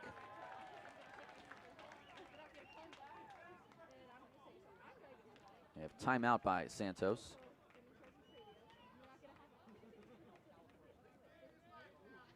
One and 2. Ballers have the leadoff man in the 2nd, 3rd, and 4th. This is the 5th now. A 9-5 lead for Idaho Falls. Hernandez to the dish, and Santos hits one toward left field over his left fielder, Pelk. He will not get it. It's up against the wall, and Santos has his 2nd double of the game. That was 93, a challenge right down the middle. And as Santos does so well all season, uses the opposite field to attack velocity, 101 off the bat. And that's a nice start for Oakland in the 5th. You give up the 3 spot, you've got to respond. Now Buford. He flied to right. He popped up on the infield in his last at bat. Runner at second, nobody outs. Ballers still don't have a home run in 10 days. The first pitch, Cam takes high, 83, on a slider that did not slide.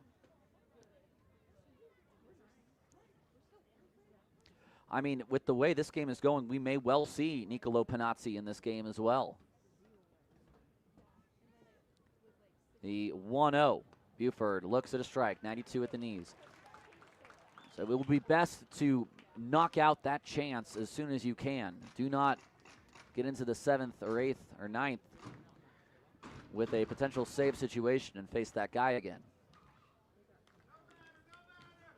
1-1. Buford looks at a pitch in the dirt. It's down low.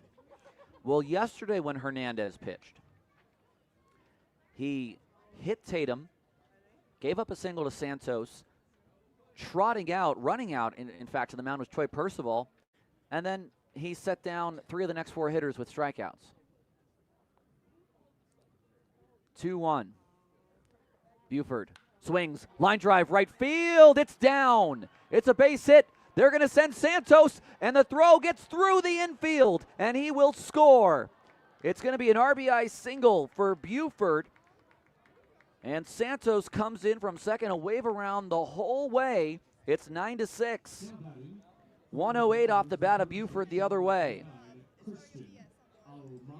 I do not think at all that Jablonski thought the runner was going because he threw it and tried to hit the cutoff man, Banks, at second base.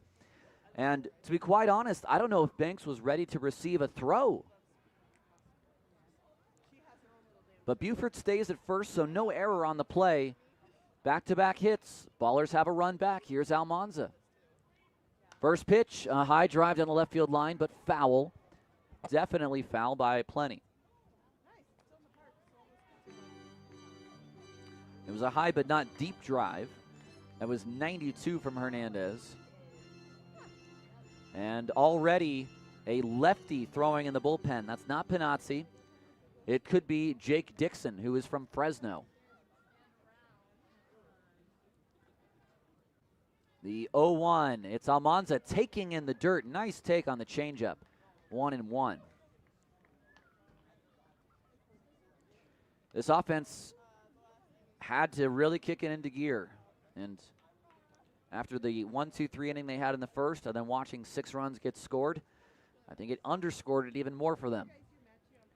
The 1-1, Almanza takes low again. Nice take on the changeup. It's 2-1. Almanza has 2 hits in this game. 2 singles, including a 2-run single in the third, which drove in Cobb and Santos. They're slightly shading him toward left center. 2-1 to Almanza. Hernandez, the kick and the pitch. Almanza swings, hits the ball to the left center field. It's shallow in his pelk, and he will put it away for the first out.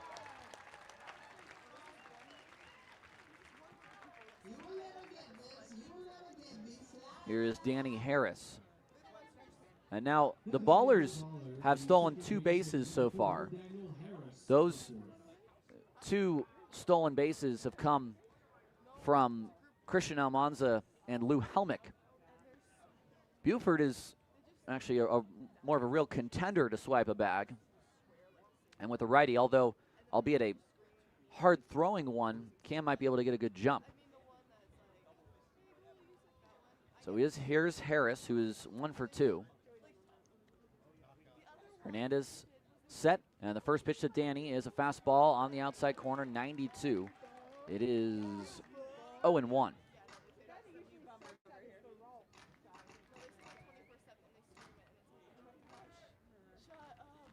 Hernandez set. And the next pitch, Danny looks at a pitch off the plate. It's challenged by McCaffrey. After review of the right pocket mobile strike zone challenge, the pitch is overturned. No. To a ball. After review, Whoa. confirmed ball. Confirmed ball. All right. Noah had the pitch correct. He had the language incorrect.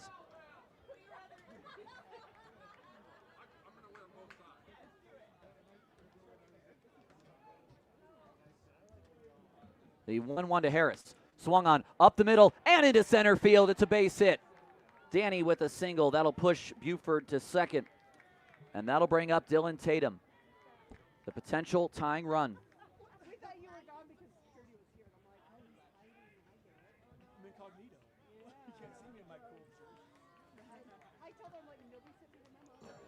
And now, just as he did yesterday, Troy Percival will run out to the mound and have a chat with Hernandez.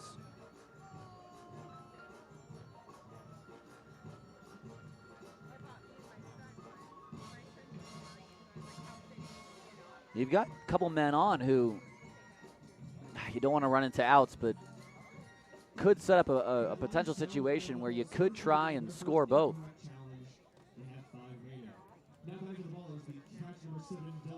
Here is Tatum. The last time the Ballers hit a home run, it was the final day of the season 10 days ago. It was this man at the plate. He does have an RBI today, but he's 0 for 2. The RBI came on a fielder's choice. At second is Buford. At first is Harris. Here in the top of the 5th, Ballers trail 9-6. First pitch slider drops in for strike 1. Lefty is still warming in the Ballers bullpen. Or, the Chuckers bullpen. Ballers bullpen is quiet. Tatum will take a breaking ball high. 79 that time. It's a 1-1 count.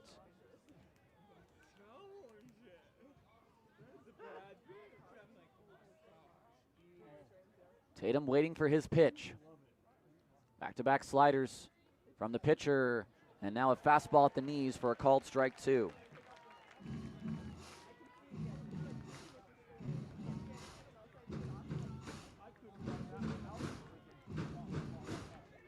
A run in for the Ballers this inning. RBI single by Buford. It's a 1-2 pitch to Tatum. He takes high on the fastball, 93. It's 2-2. Would they be audacious enough? Neither runner is being held on. Would they try to swipe 2 bags? Buford at second, Harris at first. Set is the pitcher. The pitch, Tatum takes low, it's 3-2. And now there's actually an argument to be made here, whether or not to send both runners on 3-2.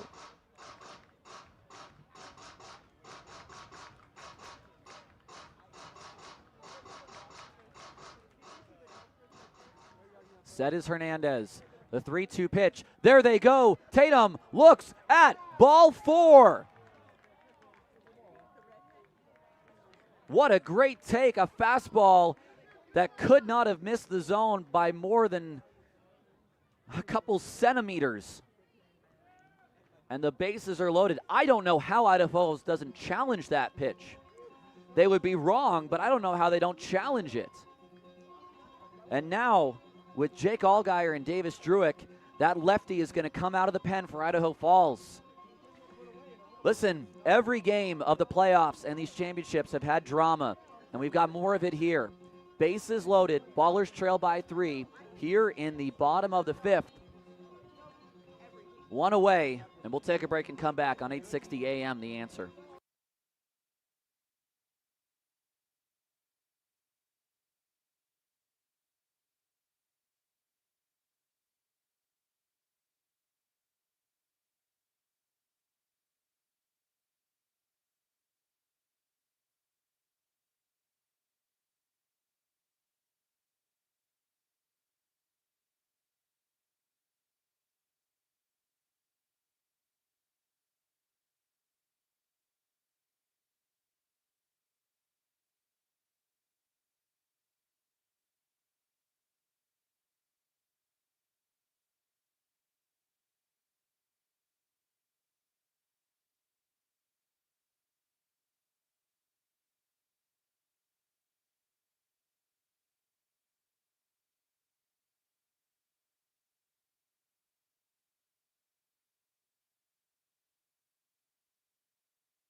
Remember, everyone on their team is from California. This is Jake Dixon, 6'4", 210. A left-handed thrower from Fresno, California. He'll face Jake Allgaier with the bases loaded. Allgaier will bat from the right side. Our advanced statistician, Nevada Collin, would like you to know that Allgaier was 5 for 8 with the bases loaded in the regular season. 378 with runners in scoring position, which is the best mark, second best mark on the team. But again, statistics in the playoffs, everything gets reset to 0-0 zeros. Today, Allgaier has hit into a double play and walked. Dixon on the year, 1-0 in 18 innings, 5 walks, 15 strikeouts, and 20 2/3 innings, a 5.66 ERA, one of the better marks on the team. The only other bullpen lefty is the man we saw last night, Pinazzi. 1 away. The first pitch to Allgaier from Dixon on its way. Allgaier takes a strike, 88. And that's kind of the middle outside part of the zone, let's call it. It's Buford at third, Harris at second, and Tatum at first. 6-9, the Ballers trail. The 0-1 pitch, Allgaier is almost hit by the pitch. Was he? He was! That's a run! It hits him in the foot, and it's 9-7. It was a big breaking ball that hit Allgaier in the foot. That's an RBI for Jake Allgaier. And now we're going to get a pinch hitter for Davis Druick. Now batting for the Ballers, the center fielder, number 11, Davis Druick. Harris to third, Tatum to second. This is 2-3. This is number 23, Nick Leahy. So Leahy, the right-handed batter, will face the lefty in Dixon. And again, this is like a Game 5 or a Game 7. Both of these managers are going to play this game extremely tight. Leahy against Dixon. Pinch hitting in the 6th. The Ballers are trailing by 2. 1 out, the bases are loaded. And now we have time I don't know whose time, but we do have time.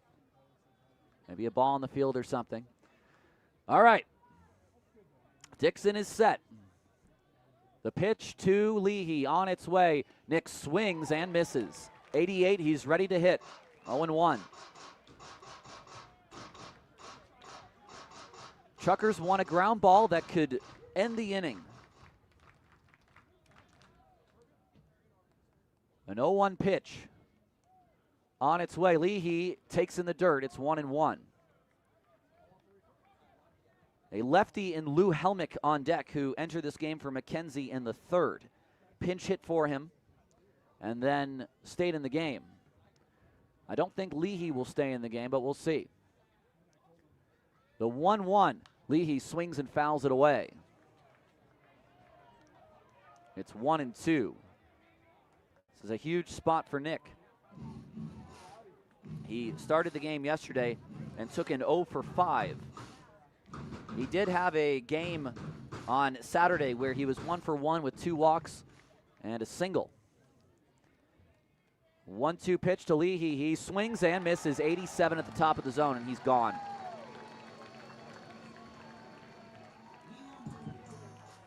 And that'll bring up Lou Helmick.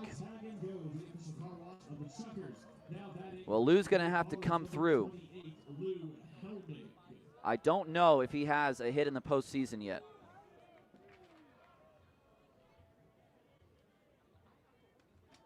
I don't think he does. They're loaded with 2 outs. Dixon's first pitch to Lou is off the plate for ball 1, 1-0. Lou is a contact hitter. He tries to use the opposite field. Ballers trail by 2, bases loaded here in the 5th. 2 outs. The 1-0 pitch to Helmick. He will take a fastball on the outside corner. Lou didn't like it. 1-1.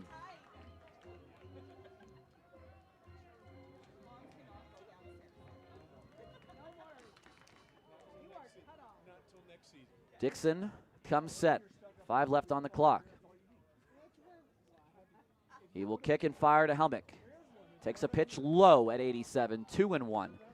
Extremely patient. Lou this year with the bases loaded, 2 for 4. This is the team's best hitter with runners in scoring position. 2-1. Let's see if the averages play. The pitch. Swing, a ground ball, foul. That time a fastball that was on the low inside corner to Lou. It's now 2-2. He has not yet seen a breaking ball by Dixon. That might be by design.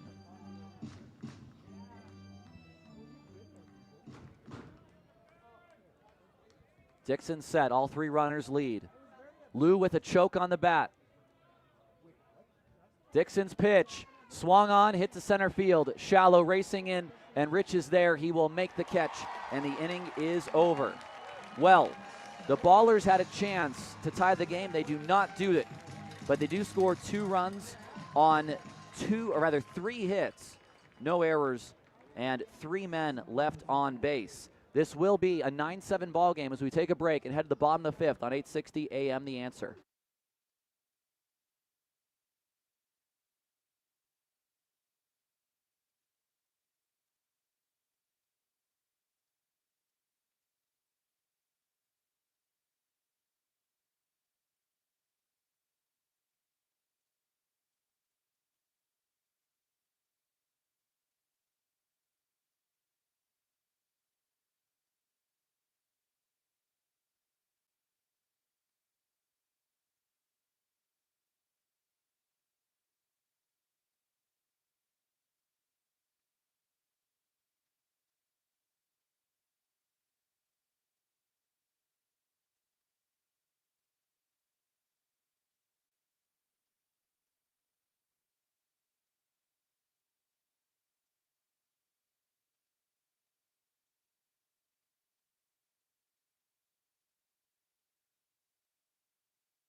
Welcome back to the ball game. We play here in the bottom of the 5th inning.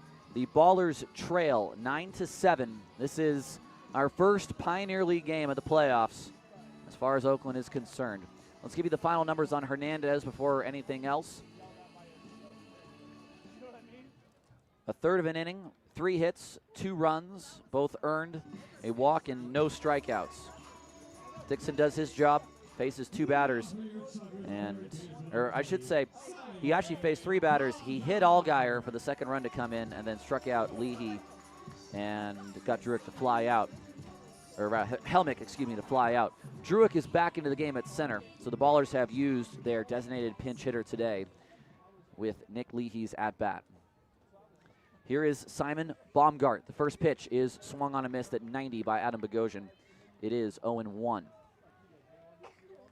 Baumgart, 1 for 2 with an RBI single.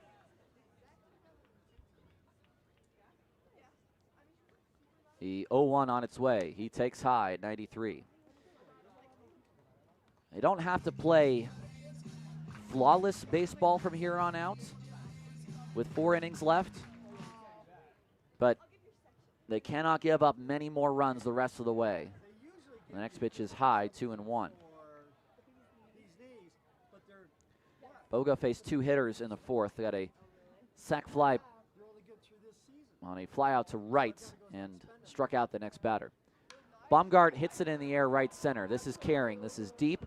Santos, Druick. It's Druick who gets there into the corner and 363 feet into right field, or right center field, makes the catch for out number 1.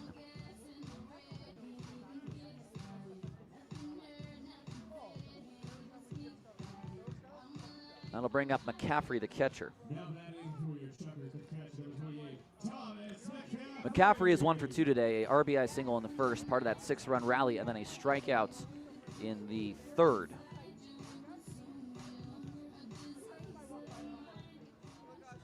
Nine to 7, Idaho Falls leads here in the bottom of the 5th. Ground ball down the line, fair.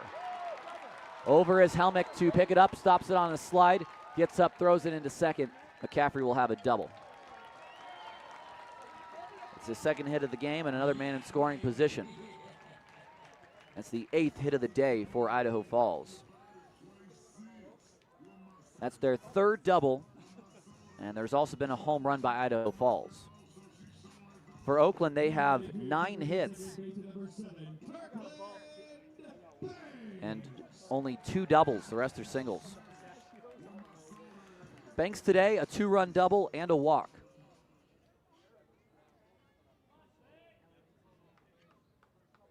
First pitch, Banks down the line, fair, and this will score a run.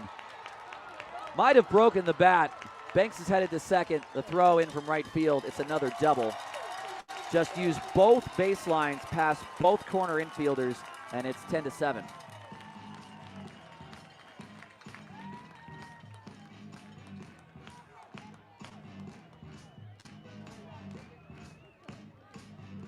I'll bring up the top of the order in Pelk. Here comes Aaron Miles.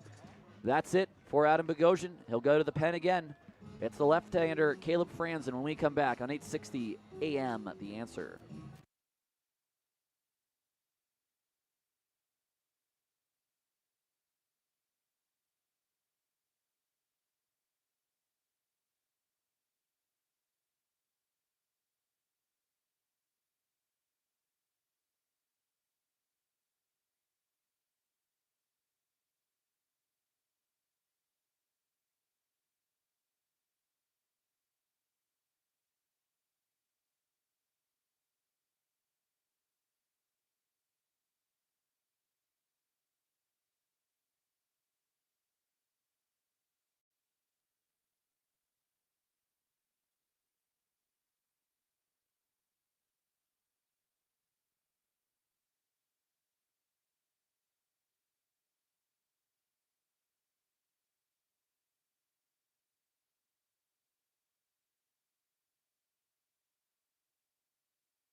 This game is 2 hours old, and one of the reasons it is because we've seen now 8 different pitchers.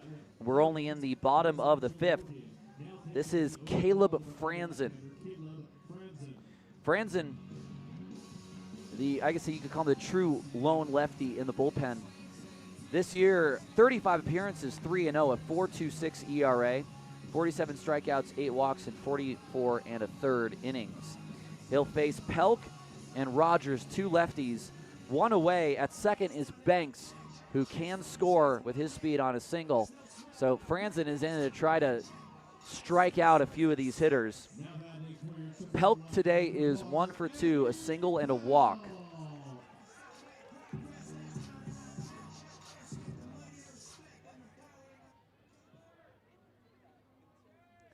The first pitch on its way to Pelk is a strike. Fastball at 89, top of the zone.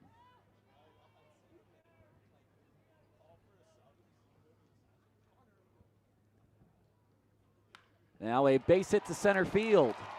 This will score a run. It's 11-7. And now the ball gets away, but headed back to first as it's picked up is the base runner on the RBI single.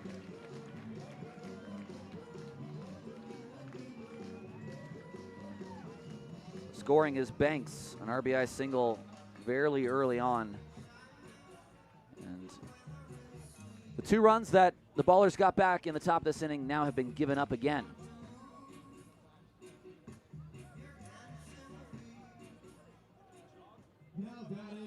Here is Trevor Rogers. Rogers, a 2-run home run in his last at bat in the 4th.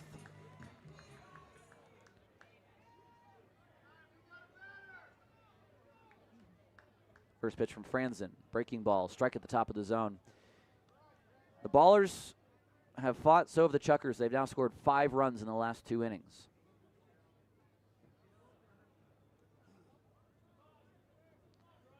The 0-1, Rogers looks at a strike on the outside corner, a quick 0-2, and now he'll take time.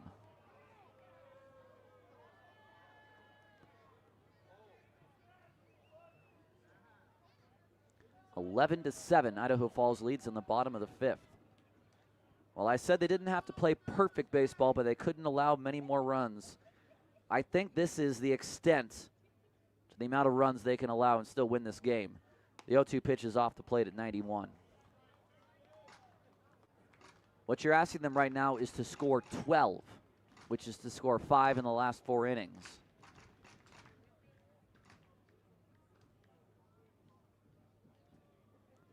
Franzen throws. Rogers swings and misses. Changeup in the dirt, and he picks up his first strikeout.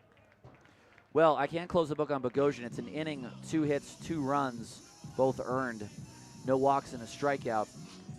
Here comes Pappas, the DH, up to the plate.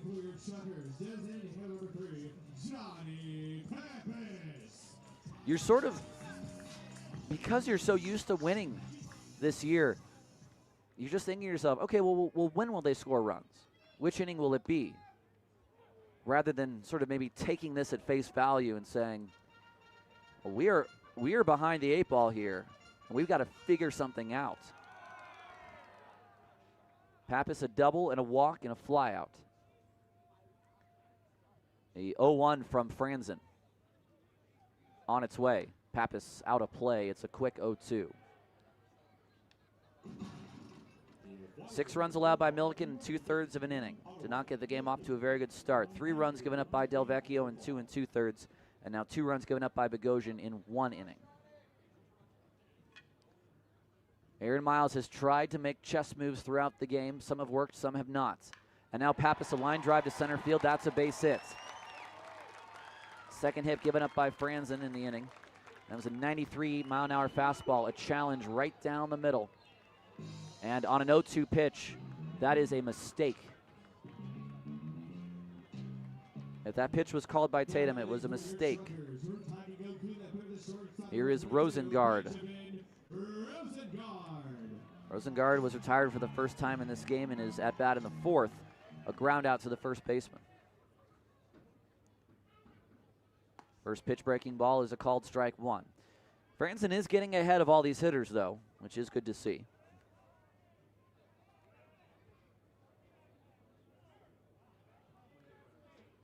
Franzen, hands in front of the chest, comes set. It's an 0-1 on its way. It swung on and missed. Another slider. It's 0-2.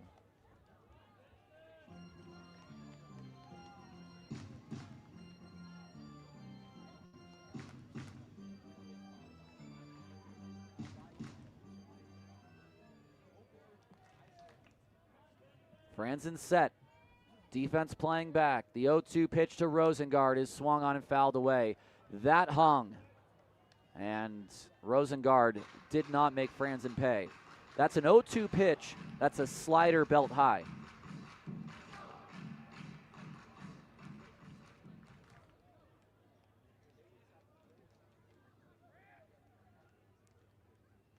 Oh-2 on its way. Franzen is set. A check of second. His kick and pitch is swung on, hits a left in his helmet. He will make a basket catch beneath his knees for the final out.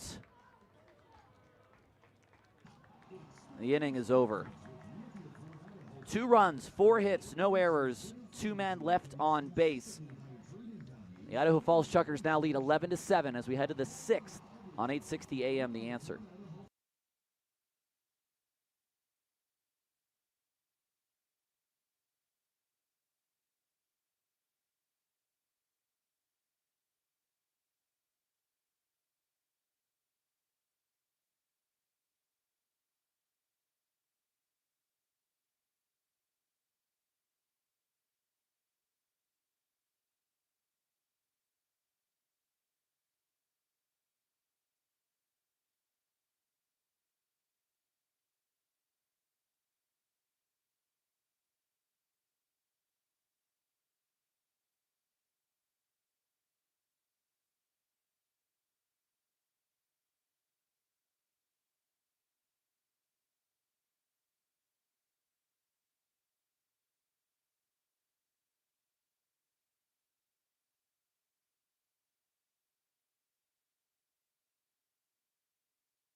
Welcome back to Ballers Baseball on 860 AM The Answer. I'm Tyler Peterson. It's an 11-7 lead for Idaho Falls, who are 4 innings away from taking a 2-0 lead back to Oakland. A new right fielder, as Jablonski is out of the game. We'll see who exactly that is out in right field. I can tell you that it may well be Ostrander. Top of the order in Cobb, Santos, and Buford, and this is the way things feel right now. You're down 4. You need to score 5. Well, you don't need to score 5. There are extras, but you're down 4. You definitely need at least 4 in the next 4 innings. I think the Ballers are going to need 1 mistake or 1 bounce to go their way to make this happen, in addition to some strong hitting. The first pitch fastball. Did he go? Yes, says the first base umpire. A half swing by Cobb. Morgan is now into the game in right. Banks goes to third. Swung on and missed. Jablonski may be at second, which means Baumgart would be out of this game. It's 0-2.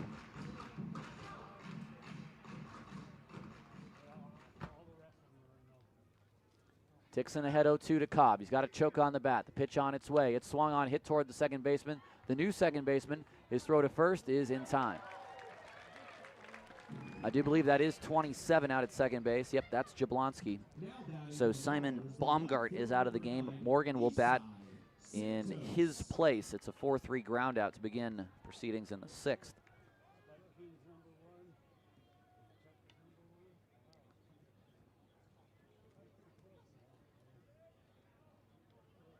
Santos has 2 doubles in the game. He's been Oakland's best offensive catalyst in the championship so far. He has 4 hits. First pitch, a strike at the knees, lefty-lefty matchup.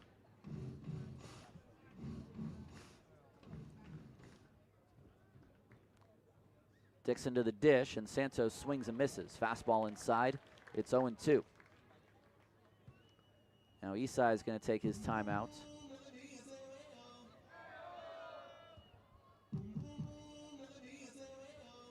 (11-7), Idaho Falls leads in the top of the 6th.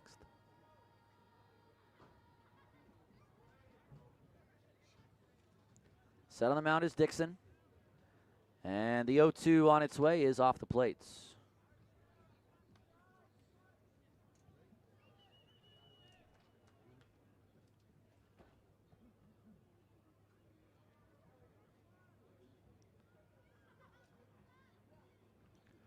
Santos swings, pops it up, center field.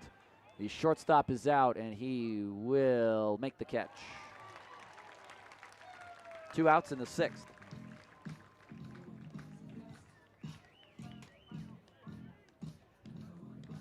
Two outs now for Cam Buford. Buford had an RBI single in the 5th. He is 1 for 3.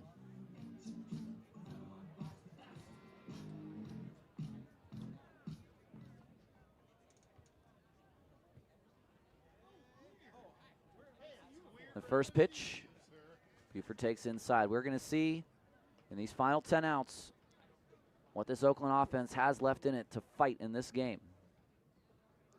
I can't tell you that Luke Short is scheduled for Game 3. Gabe Tanner is scheduled for Game 4 as Buford swings and misses at 88. If this game goes to a Game 5, I can give you 14 pitchers for the Oakland Ballers who may pitch that day. The 1-1, Buford looks off the plate on the fastball, 1-1. Or excuse me, 2-1 now. 2 outs, base is empty in the 6th. Oakland down 11-7.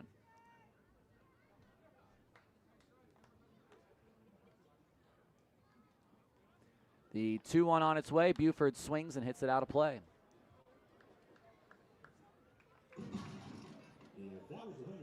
They just are not, Oakland is just not getting any kind of juice in any fly balls. Everything's on the ground right now. Isai Santos' ball to the left field wall is really the only hit that you can consider a long, hard-hit fly ball. 2-2 to Buford, Dixon to the plate, and he takes high. Almanza on deck, and he's had his fair share of home runs against lefties this year.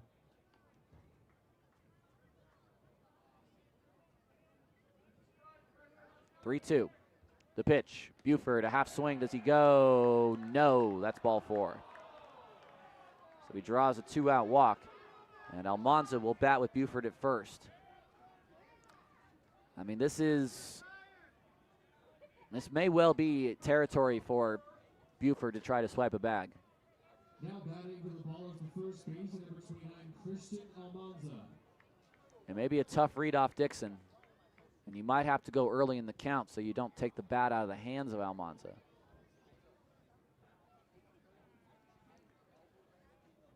A 2-out base runner. What can Oakland do with it?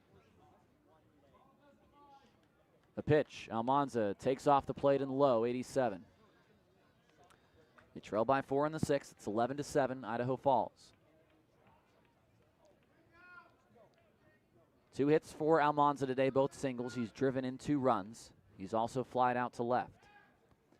The 1-0 pitch. Swung on, hit to right field. Pretty deep. Back is the right fielder. This ball is gone! 391 feet over the right field wall. It was a challenge fastball at 88, and it's an 11-9 game. They get both those runs back they gave up in the 5th. And it's the first home run for Oakland in 10 days. 11-9.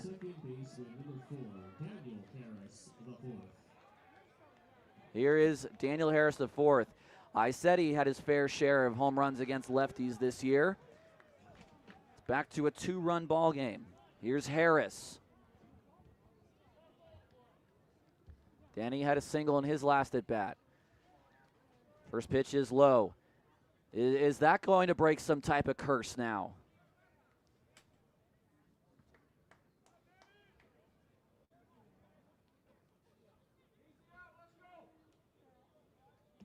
The 1-0. There's a ball hit to center field hard. Back is the center fielder. He might be there. He is there. He makes the catch, and the inning is over. A 2-out walk to Buford sets up an Almanza 2-run shot. It's almost like a hit and run for 2 runs in the 6th inning. 2 runs, 1 hit, no errors, and none left on base. And I mean that in the crime term, not the baseball term. It is 11-9 now as we go to the bottom of inning 6 on 860 AM, The Answer.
Eleven to 9, the Ballers trail in the bottom of the 6th. We've tried to get excited. We've had our hearts crushed. We've tried to get excited again. This is a back and forth Pioneer League slugfest. A total of 9 runs scored between these 2 teams in the middle 3 innings. We hope, because the bottom of the 6th with Rich, Jablonski, and Morgan will now face Caleb Franzen before our final 3 innings of 7, 8, 9 after this.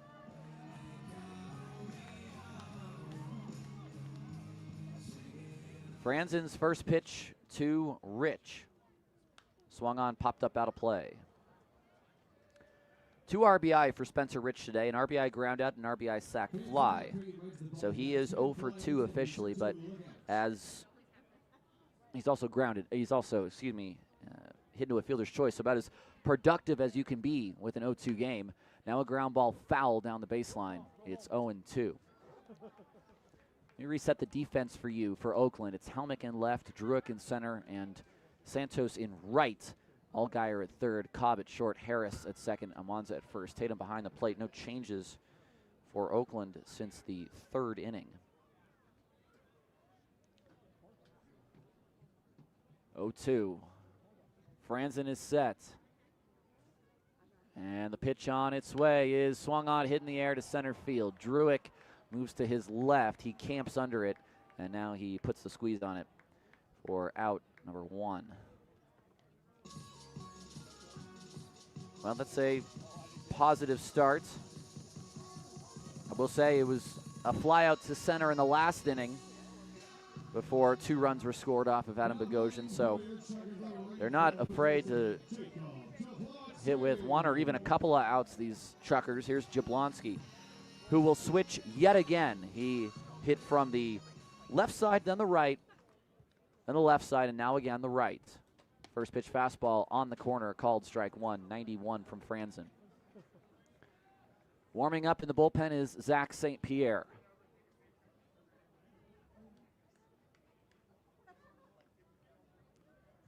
So no 1 counts. Franzen to the dish. Line drive right field. In is Santos. He will make the catch. A really nice read on a ball that was carrying, and then it had a little bit of slice on it, but he makes the catch. I'm going to even write down L9 on that one. That was hit hard. 2 outs. And here is Grady Morgan, his first at bat. Ballers have not had a true 1-2-3 inning in this game yet. The closest they got was with 2 outs, Banks walked and then was caught stealing at second. Franz into the dish, lefty-lefty matchup. The first pitch is high. Few holes in the lineup for Idaho Falls. We've learned that firsthand now in these first 2 days. The 1-0, Morgan swings, hits a ball slightly shallow to center field. Over is Druick. He will make the catch, and that is a 3-up, 3-down inning for Caleb Franzen. And we head to the 7th inning. Oakland trails 11-9. We'll see Tatum, Allgaier, and Druick when we come back on 860 AM The Answer.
A new right-hander on the mound for the Chuckers. It's their 5th pitcher of the game. It's Steven Orderica, the Submariner. 34 appearances, a 1-0 record, a 5.57 ERA. He has a save on the year. He's only struck out 28, but only walked 16 in 42 innings. Batters are hitting .314 against him. It's a tough look out of the bullpen. It's not something you see very often. There's very few Submariners in the league. Cheney Trout is one. Ty Atkins from Grand Junction is more of a side armor, but it'll be Tatum and then Allgaier and Druick to face off against Orderica. And I just have a sinking feeling that Nicolo Panazzi is available for this game, or that he will be pitching at some point. So get your runs now before you have to see him. He may even pitch if the Ballers tie the game or come ahead. The first pitch to Tatum is an 80-mile-an-hour fastball that's fouled back to the screen. It's 0-1. Tatum today has walked into a fielder's choice and struck out. He has driven a man in as well. Next pitch is low. It came on the fielder's choice. The first run for Oakland in the second. Now a 1-1 count. Ballers have 10 hits. Chuckers have 11. The pitch. Tatum fouls it back. That time it was 80 miles an hour, top of the zone. A fairly hittable pitch for Dylan Tatum, so he took a good swing at it. And where does Orderica break out a breaking ball? It's a tough assignment right on right. Ballers trailed by 2 in the 7th. The pitch. Tatum, a ground ball, just foul. It's stopped by Banks, and he will have no play, just barely. Aaron Miles is saying he thinks that went over the bag. And so Aaron Miles is having a chat with our third base umpire, saying, really, you called that foul? Third base umpire is just looking away from Aaron Miles. As the conversation continues, the third base umpire literally is turned away and now will turn back as Aaron Miles has a few more things to say to him. So Tatum will finally now get back to the box. It's a 1-2 count. That was a breaking ball at 74, and it was, I don't know if it was a hanger per se, but it was in the strike zone, and Tatum put decent wood to it. It's a pitch you want to take the other way, though. The 1-2, Tatum swings and misses. 83 right past him, 1 away.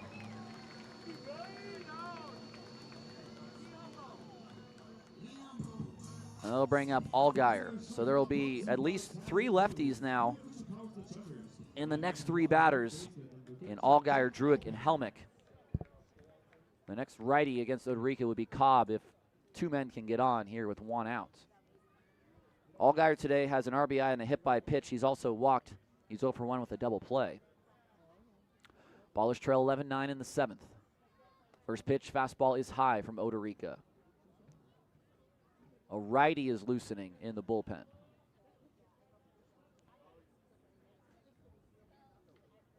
Pitch, Allgaier swings, it hits it up the middle. The shortstop is over. He gloves, he throws. It's in time for out number 2. Two away now for Davis Druick. Ballers down to their last 7 outs here in the 7th.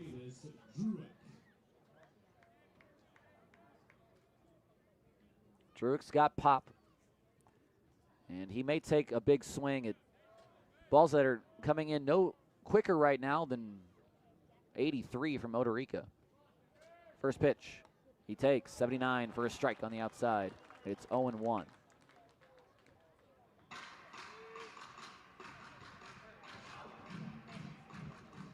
Odorica set is 0-1. Druick swings. It's a ground ball toward first. Rogers will flip it to Odorica, covering. It is in time on the 3-1 putout, and a very quiet 7th inning for Oakland. We will stretch from Melaleuca Field. The Ballers trail 11-9 on 860 AM. The Answer.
Caleb Franzen into his 3rd inning of work so far, 1 2/3 innings. He's allowed 2 hits.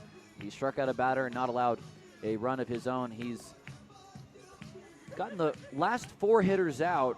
They've all been fly balls in some capacity. F7, F9, L9, F8. Here is McCaffrey, Banks, and Pelk, 8, 9, and 1 against Franzen in the 7th. McCaffrey has 2 hits today. He's also scored 2 runs, a RBI single in the 1st, a double in the 5th.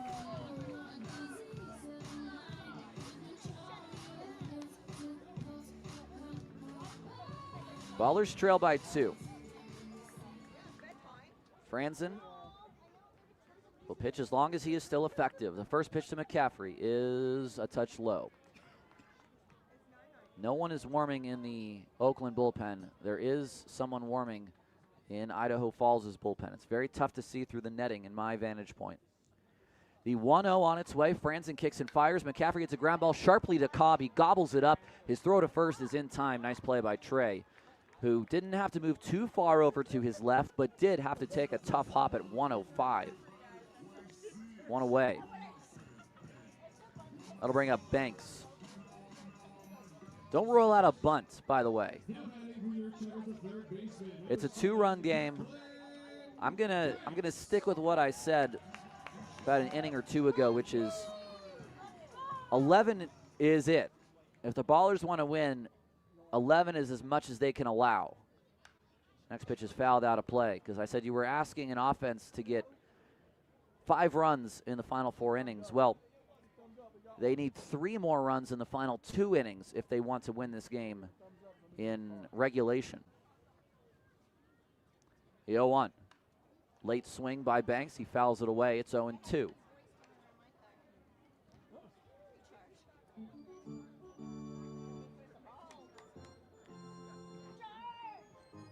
Banks stands back in. Bases are empty with 1 out.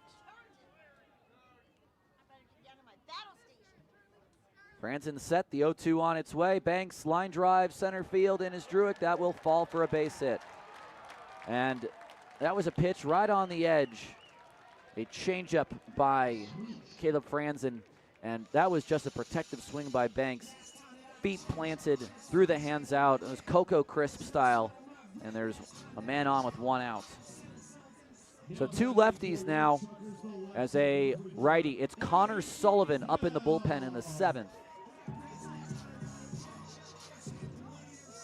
The first lefty is Pelk. Rogers a lefty on deck. Banks a good lead at first. The first pitch to Pelk is swung on. It's popped up. It's out of play. The Ballers in the 8th have the scheduled hitters of Helmick, Cobb, and Santos. Bugs is available off the bench, as is Lozano, and now Franzen feints a throw to first.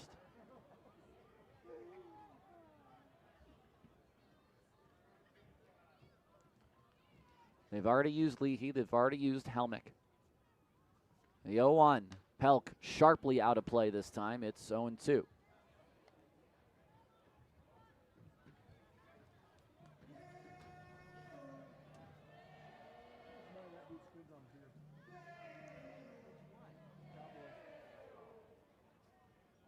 They also have Michael O'Hara available off the bench. The 0-2 pitch, Pelk swings and just gets a piece of the breaking ball. It's 0-2.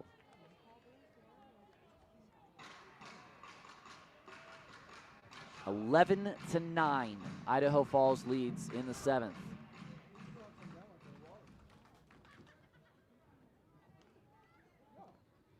Franzen set. The pitch, Pelk, ground ball, base hit to left field. Charging in is Helmick.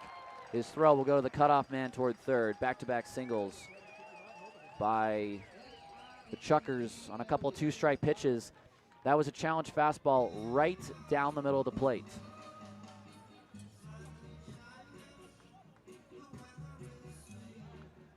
Here is Rogers. This will be the last batter for Franzen no matter what happens in it. Sullivan is ready, a right-hander on deck in Pappas. Franzen comes set. Defense playing behind both runners. The first pitch, Rogers is hit by the pitch. The bases are loaded.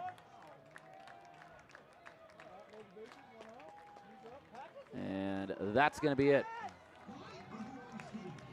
Here comes Aaron Miles. This is do or die time for Oakland.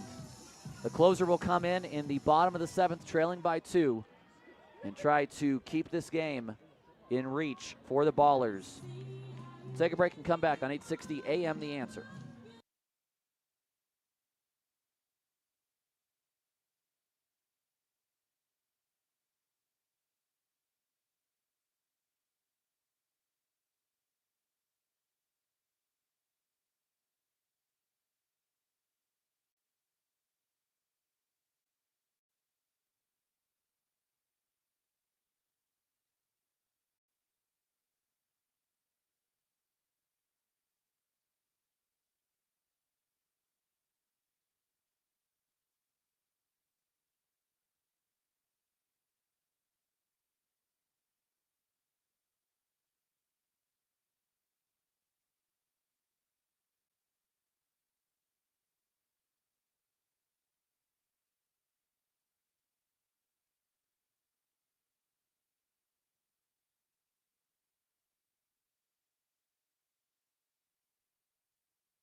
Sully into the game.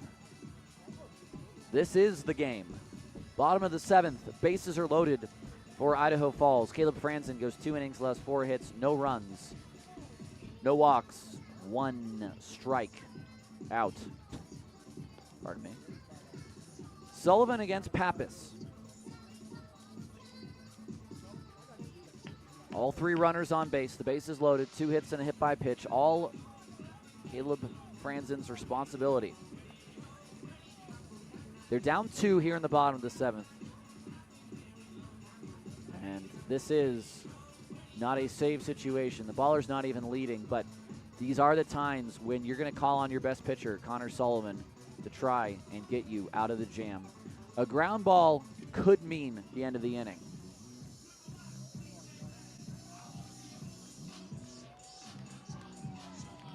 And Sullivan now enters in one of his biggest moments of the year. Pappas, who has reached base 3 times, a walk, a double, and a single. He's also flied out to right field fairly deep.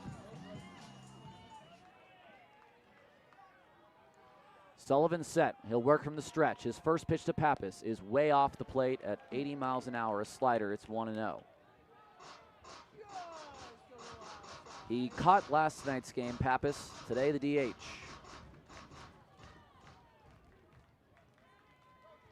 1-0 to Pappas. Sullivan throws. It's a line drive base hit center field. This is multiple runs. Drew to pick up the ball. They're going to throw the ball into the cutoff man. The runner will go to third. It is 13-9. Banks scores. Pelk scores. That was a fastball right down the middle of the plate. And no way Johnny Pappas misses that. No way. 2-run score. The Ballers trail by 4. It's Rogers who goes to third.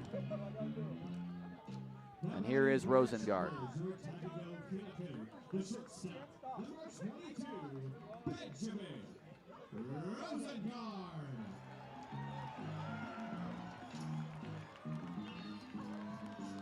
Rosengard today, a quiet 1 for 3 with an RBI.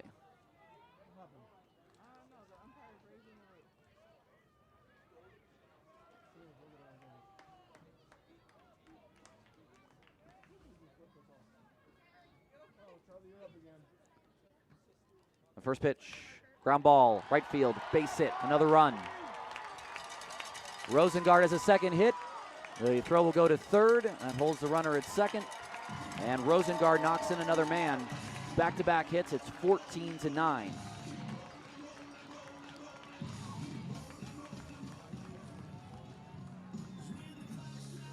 So that is all of Franzen's runs now.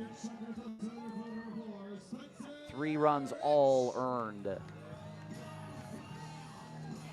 That was a slider or maybe a changeup, but that was, again, right down the middle of the plate. So, location, not good.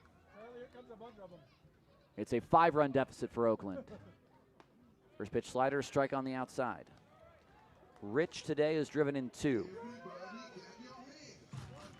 And it might be too much at this point. I mean, we have the 8th inning, and you've got to really, really put up some runs in the 8th now. The next pitch is high and away.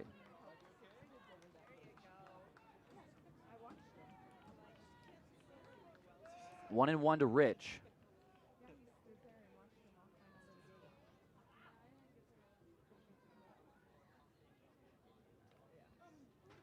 Sully to the plate. It's a swing and a miss on the slider. It's happened rather quickly for Sullivan. Just took 3 pitches for 3 runs to come in. Both runners now are his responsibility.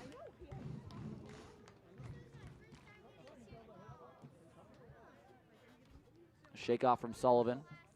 Now he comes set. And the kick and the pitch. Rich, a ground ball to Cobb. Could be 2. To Harris for 1. The return throw. Way over the first baseman. Now here comes a runner home. Almanza's throw home is not in time.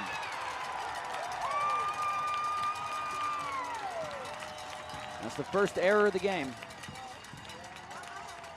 And it is a fielder's choice for Rich. The error will score Pappas, and Rosengard is out 6-4. That was tailor-made. I think I saw a little bit of a double clutch there by Danny Harris, and it's 15-9. It's a 4-run inning, and we have reverted back to the first inning, a 6-run deficit. All the good work now undone. It is an unearned run for Sullivan. There goes the runner. The pitch down is not in time. The pitch was called a strike, I do believe. But Rich with a stolen base.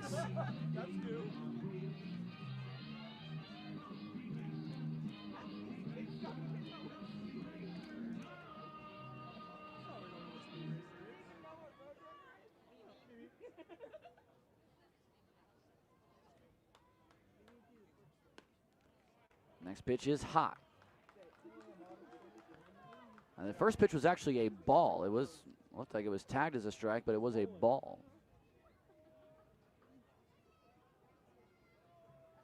2-0. Ground ball foul.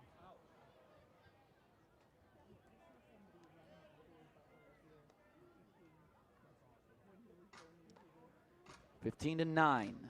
Idaho Falls leads. The worst thing that can happen today is just one loss. Does not eliminate Oakland in any way.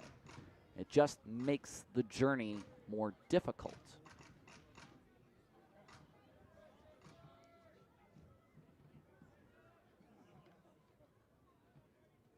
(2-1). Jablonski swings and misses. It's 2-2.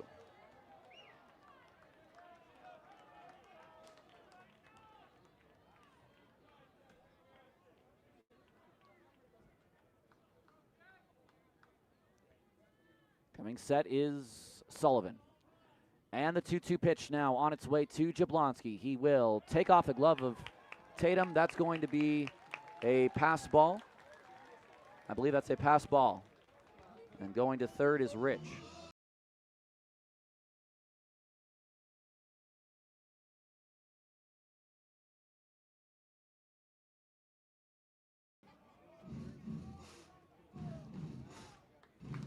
Three and two.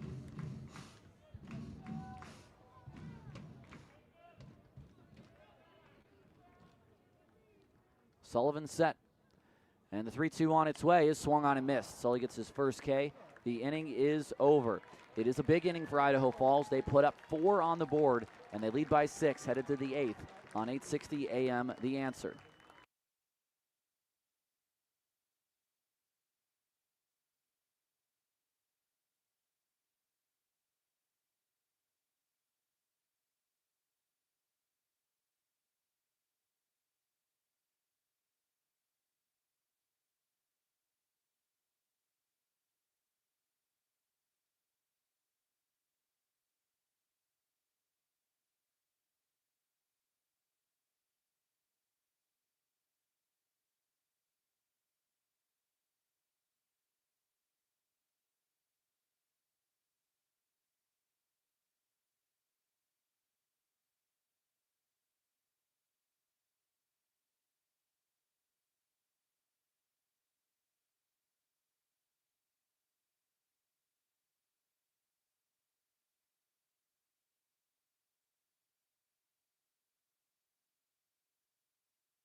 Top of the 8th, do or die in game 2. You sort of have to feel like in a 15-9 deficit, you got to answer back with the 4 you just gave up, right? Top of the 8th, I'm Tyler Peterson, or what's left of me anyway. It's a 6-run deficit for Oakland here in the top of the 8th in Idaho Falls. Lou Helmick, Tremaine Cobb, and Isai Santos, the first 3 hitters against Steven Oderica, the Submariner.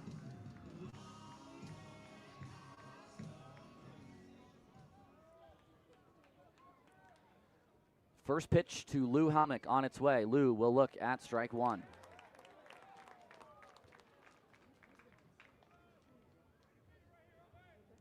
(15 hits for Idaho Falls in the game, 10 hits for the Ballers. The next pitch is a strike on the outside corner, and Helmick doesn't like it. It's 0-2. Well, now he must swing at anything close. The 0-2, Helmick takes just low. McCaffrey's going to challenge. After review of the right pocket mobile strike zone challenge, the pitch is a confirmed ball. It's a confirmed ball.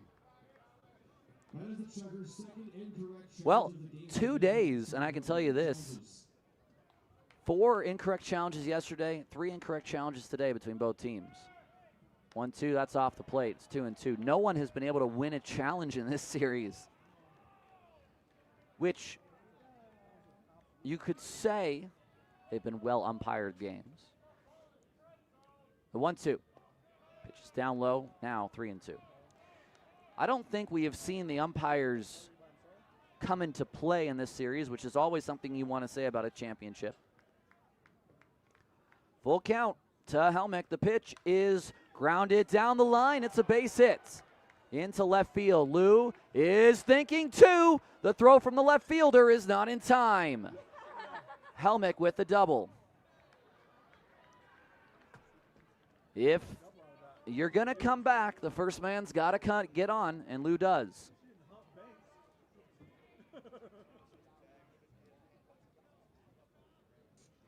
It was very slowly hit, and Banks tried to dive to stop it. Just could not get there, and then Pelk, the left fielder, just could not get there in time to prevent Lou from getting to second.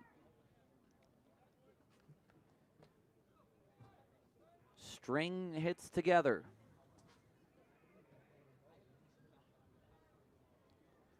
First pitch, down and in.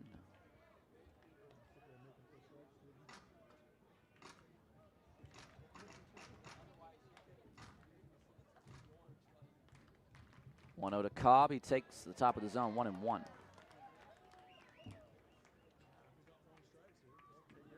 One for 4 is Trey today.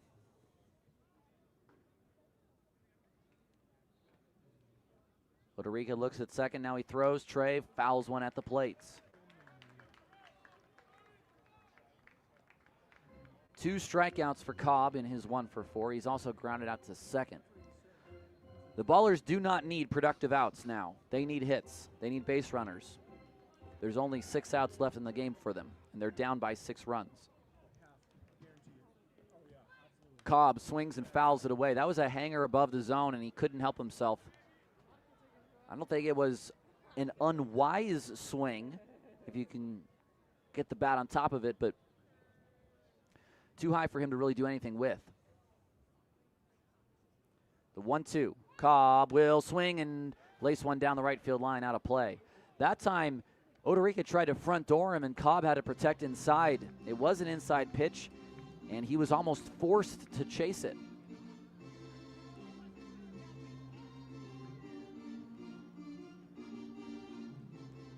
Odorica peers into his catcher, McCaffrey. The pitch to Cobb is a late swing, and he just fights it off. That is an emergency hack of the biggest kind. 82 at the bottom of the zone.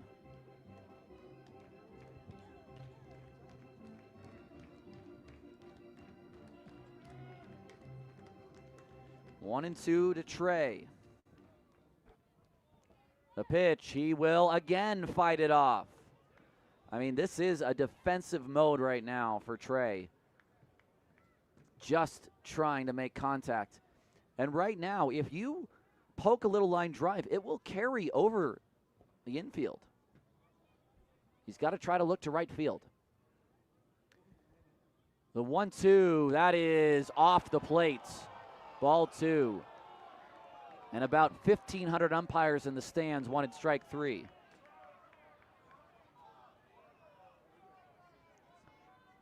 Two and 2 the count. Odorica throws, and Cobb swings, hits one down the right field line. That'll be out of play as well. That time he chased the fastball above the zone. This is a great battle. These hitters know exactly what they have to do for the rest of this game, or whatever's left of it. A right-hander continues to warm for Idaho Falls in the bullpen. We may see an introduction from him earlier rather than later. The 2-2, Cobb will swing, hit this ball out to right center field.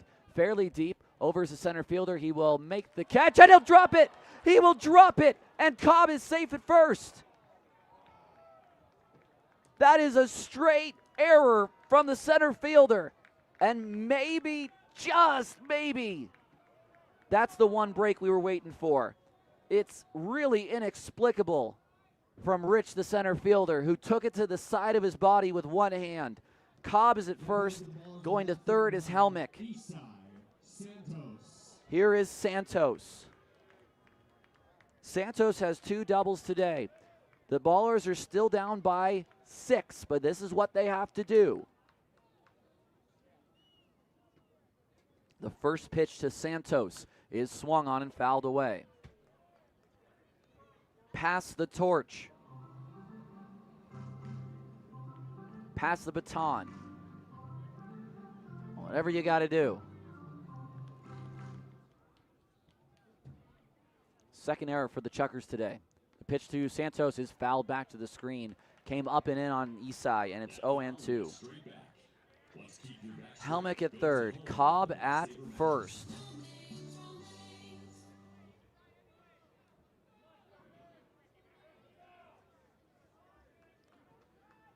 Santos 2 for 4. Scored 2 runs. He's brought a man in. Odorica set. It's 0-2 to Santos. He will poke it off of Odorica. He'll throw to second for 1. The return throw to first is in time. A double play. James Harris can't believe it. And neither can Aaron Miles. And Aaron Miles is running across the field to have a word with the first base umpire. And Aaron is not happy at all. Says what he had to say and now departs. It is a 1-6-3 double play, and Helmick stayed at third. Now batting for the Ballers, designated hitter 15. And I think the rest of that helium just went out of the balloon. Here is Buford.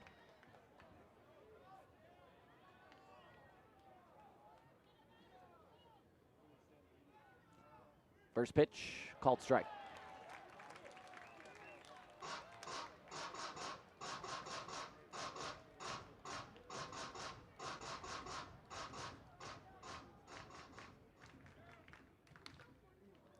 Next pitch is a high drive to center field. Back is Rich. He makes the catch. That is the final out of the inning.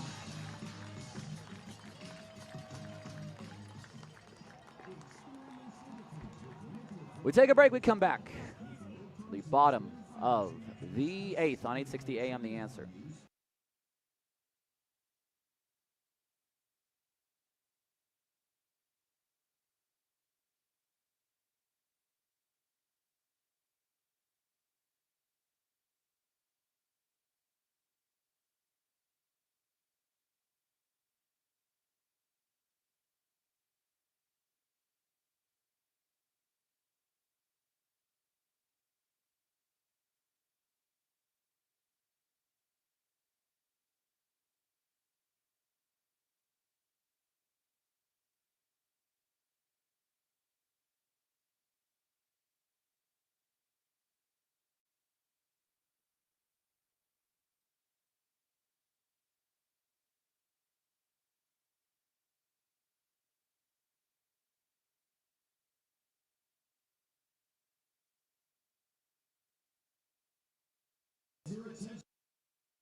Welcome back to Ballers Baseball on 860 AM. The Answer. Malik Binns now in the game.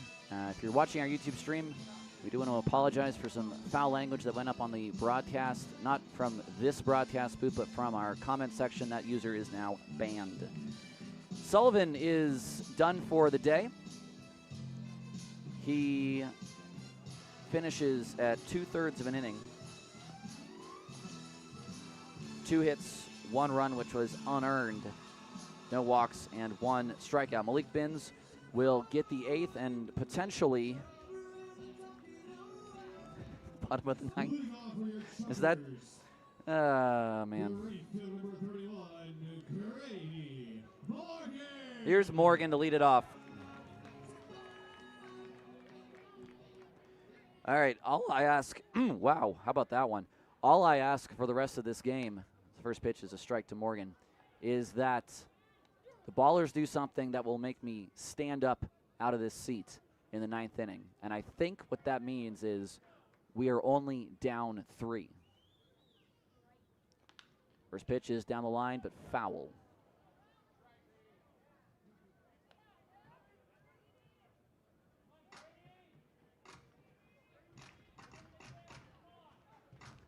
(15-9), the Ballers trail in the bottom of the 8th.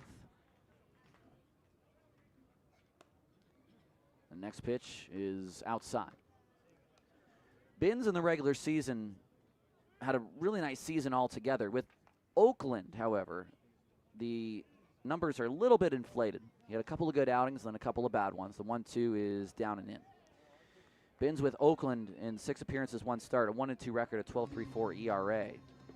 That's 16 runs in 11 2/3 innings.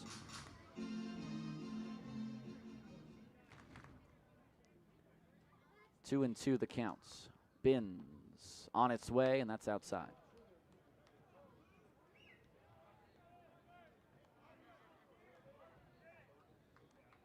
A 3-2 counts. And the pitch on its way, a full count on its way. It's off the glove of Tatum outside. It's ball 4. Well, I don't know if the headspace automatically starts to turn toward Friday yet, because until the Chuckers get those final 3 outs, the Ballers are alive. Now batting for your Chuckers, the catcher number 28, Thomas McCaffrey. Here is McCaffrey.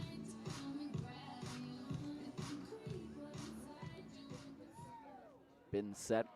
I will say for Binns, he's been much better this year as a starter rather than coming out of the bullpen. The first pitch is a strike at the bottom of the zone.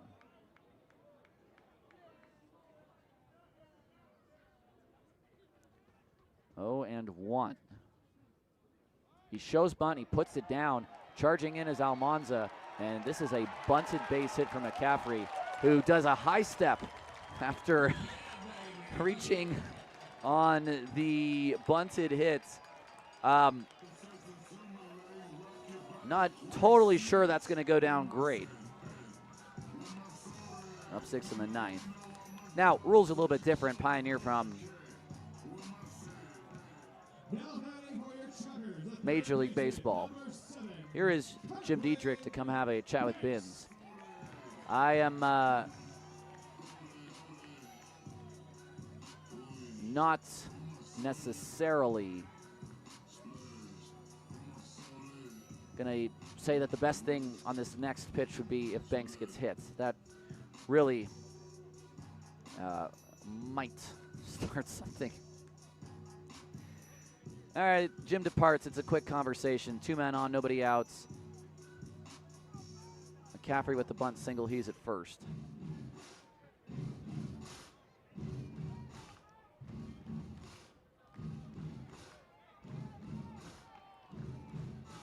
Gary Templeton giving a couple signs to Kirkland Banks. I'll say this. Listen, all is fair in love and war. This is a championship. I myself have seen too many late leads blown. Troy Percival, he'll score 20 runs if he needs to in this inning.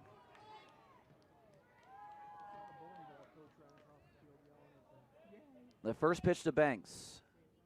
He'll take a slider down and away.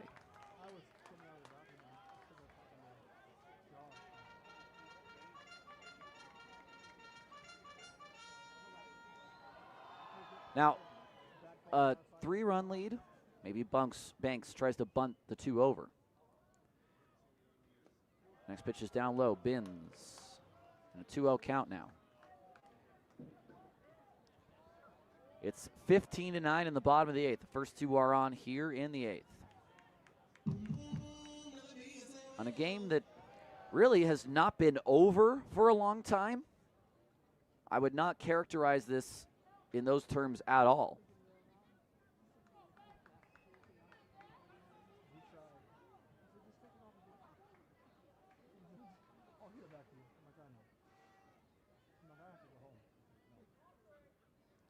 The pitch, a ground ball, stopped by Allgaier. It's on a line. He goes to second for one, and now Harris will tag the runner who fell down between second and third on a very unconventional 5-4 double play. Banks reaches on a fielder's choice. The out at second goes 5-4, and the out of the runner going to third goes 4 unassisted. I am pretty sure I have never seen that before.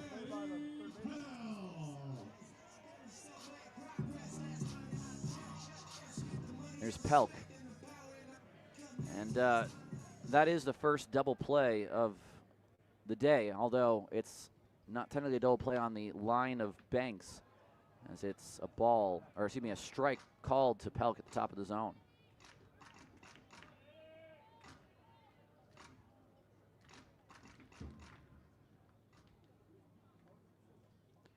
Binns to the dish. Fastball at the bottom of the zone for strike 2.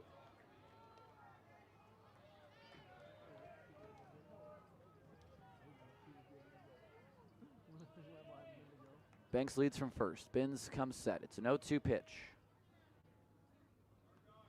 And it's just off the plate. Breaking ball by Binns. Can't catch the corner.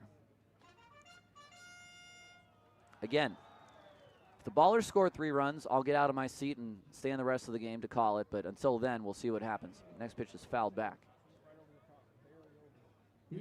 I'm in no mood from the rest of you who might be listening to have to get on a plane tomorrow down 0-2. But let's not discount what an amazing show of offense it's been from the Chuckers today. This is popped up on the infield. Cobb backs up. Cobb still backing up. He will make the catch. That's the 8th. All right, no runs, a hit, no errors, a man left on base. What do we got? Top of the 9th. Ballers trail by 6 on 860 AM, The Answer.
Rob Hughes starts things off in the bullpen, or out from the bullpen.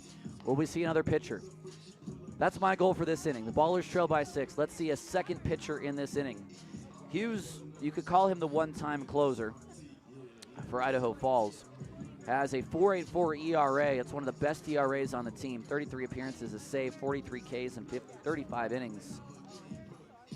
And he will face Almanza, Harris, and Tatum. So this is it. Not it for the series, but certainly it for the last home game for Idaho Falls. Trying to go up 2-0 in this series with 3 games on the schedule for the Ballers.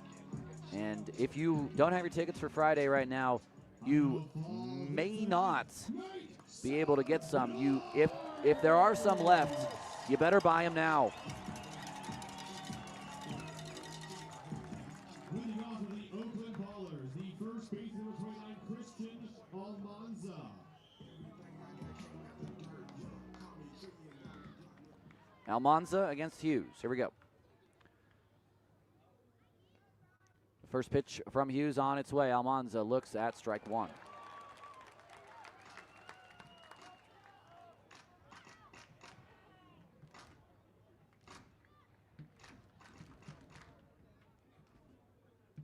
Hughes from the stretch. And the pitch is swung on and fouled back. That was the changeup. Just got a piece of it.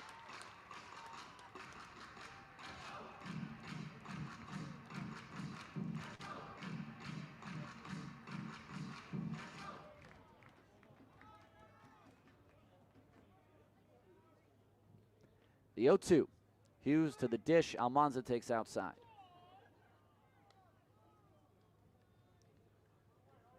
It is a 6:35 first pitch with early on-field ceremonies about 10 minutes before that. Almanza to right field. This is a high drive. This is pretty deep. And Christian Almanza has just hit his second home run of the game. The Ballers trail by 5. It's 15-10.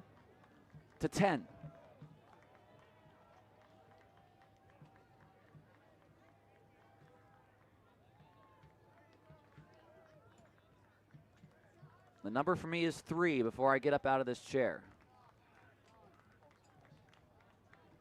One batter, one run. Almanza, a 2-homer game. He's driven in 5 today. Danny has 2 hits, 2 singles.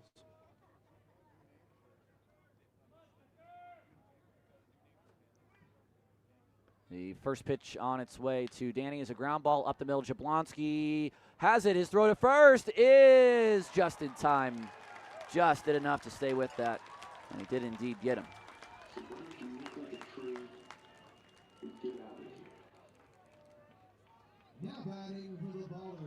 Now Tatum.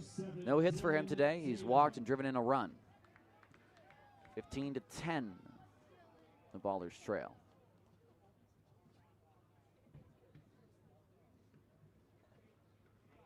Not a bad at bat by Danny, and just not able to beat out the throw.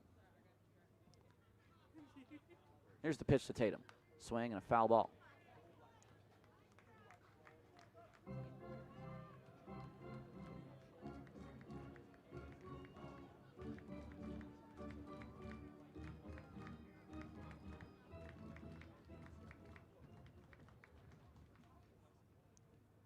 The 0-1 on its way.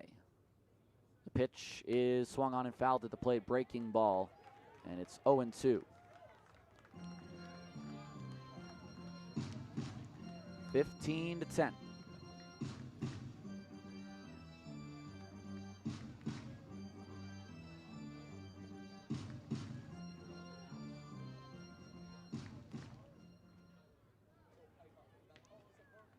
Two on its way. Hughes set. Tatum ready. The pitch is fouled back. That foul went straight back. Let's keep your back straight. Go to the home of the Backsaver mattress. Tatum will fight.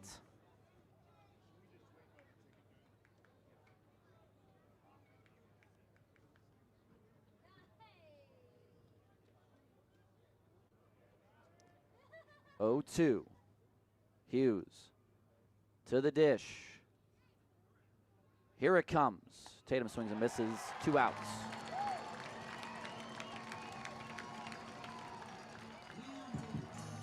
That'll bring up Allgaier.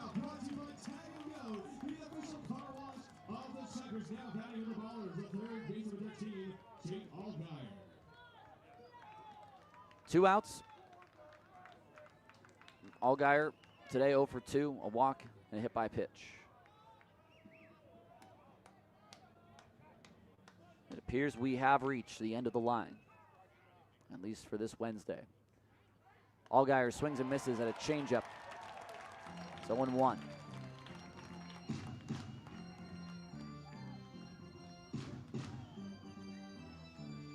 Oakland, we will need you. The 0-1 on its way is a called strike 2. We'll need you in game 3.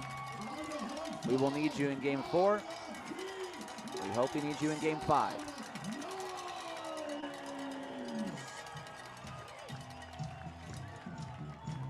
Because it appears the only way the Ballers win a championship this year is by a win in Game 5.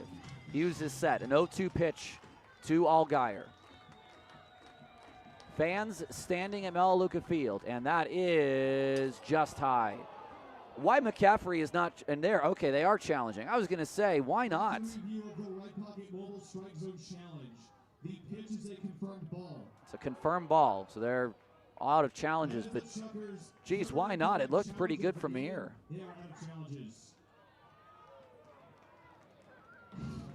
1-2. Hughes to the dish, and the pitch to Jake Allgaier is swung on and fouled away.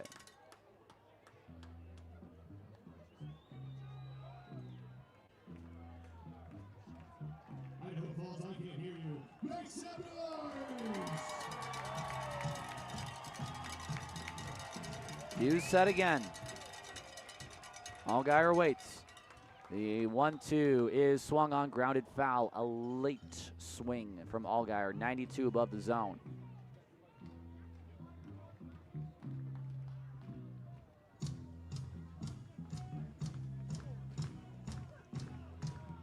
Allgaier back in. The at-bat will see at least one more pitch. Here comes the 1-2 again. It's outside, 2-2. Now these fans have been standing for a good 4 pitches.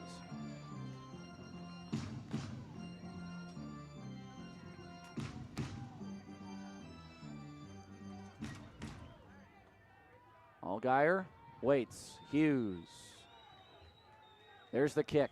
Here comes the pitch. It's swung on and fouled at the plate. It got through the legs of McCaffrey as well. Just got a piece of the changeup.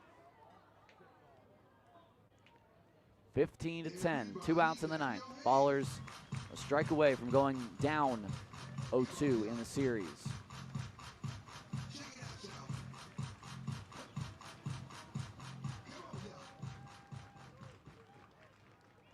Two again. Hughes to the dish, and it's high and away, 3-2. Drag it out. Why not?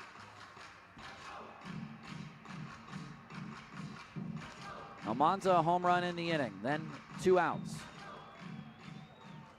It'll come down to a payoff to Allgaier. Hughes to the plate, a 3-2. Here it comes. He takes inside for ball 4, and the Chuckers are out of challenges. It's a walk.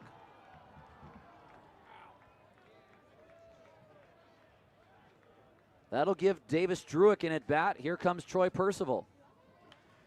Well, it does have a righty up in the bullpen for Idaho Falls.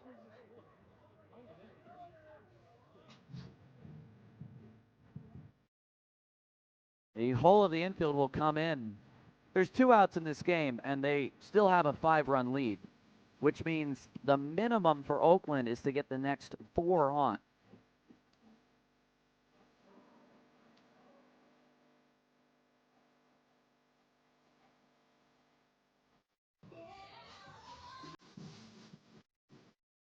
I mean, that's a strategy conversation. That's not the pitching coach Bob Malachy. That is Troy Percival.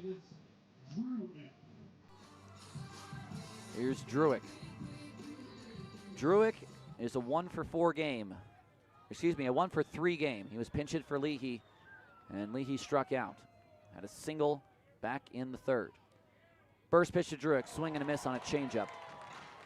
0-1.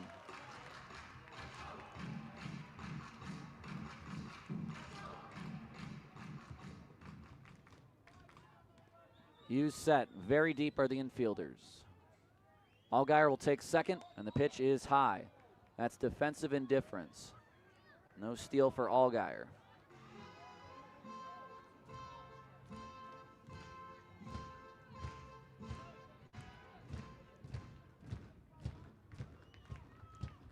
A 1-1. Druick, ground ball toward the second baseman Jablonski. He gets up, he throws to first. That's the ball game. The Chuckers are in pole position for the race for the 2025 Pioneer League Championship. It is a race, however, that will go through the city of Oakland. Game 3, Friday night. We do hope to see you there. to cheer on the Ballers to attempt a comeback. They will need to win the next 3. We'll take a break and come back and wrap things up here from Idaho Falls on the Ballers postgame show. This is Ballers Baseball on 860 AM The Answer.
Well, for the second night in a row, Idaho Falls comes away with the victory here in the Pioneer League Championships by the score of 15-10. 10 runs, 12 hits, 1 error for Oakland. 15 runs, 16 hits, and 2 errors for the Idaho Falls Chuckers.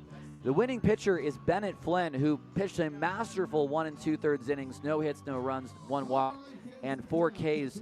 For Flynn, that's now 2 2/3 hitless innings with 5 Ks in 2 games.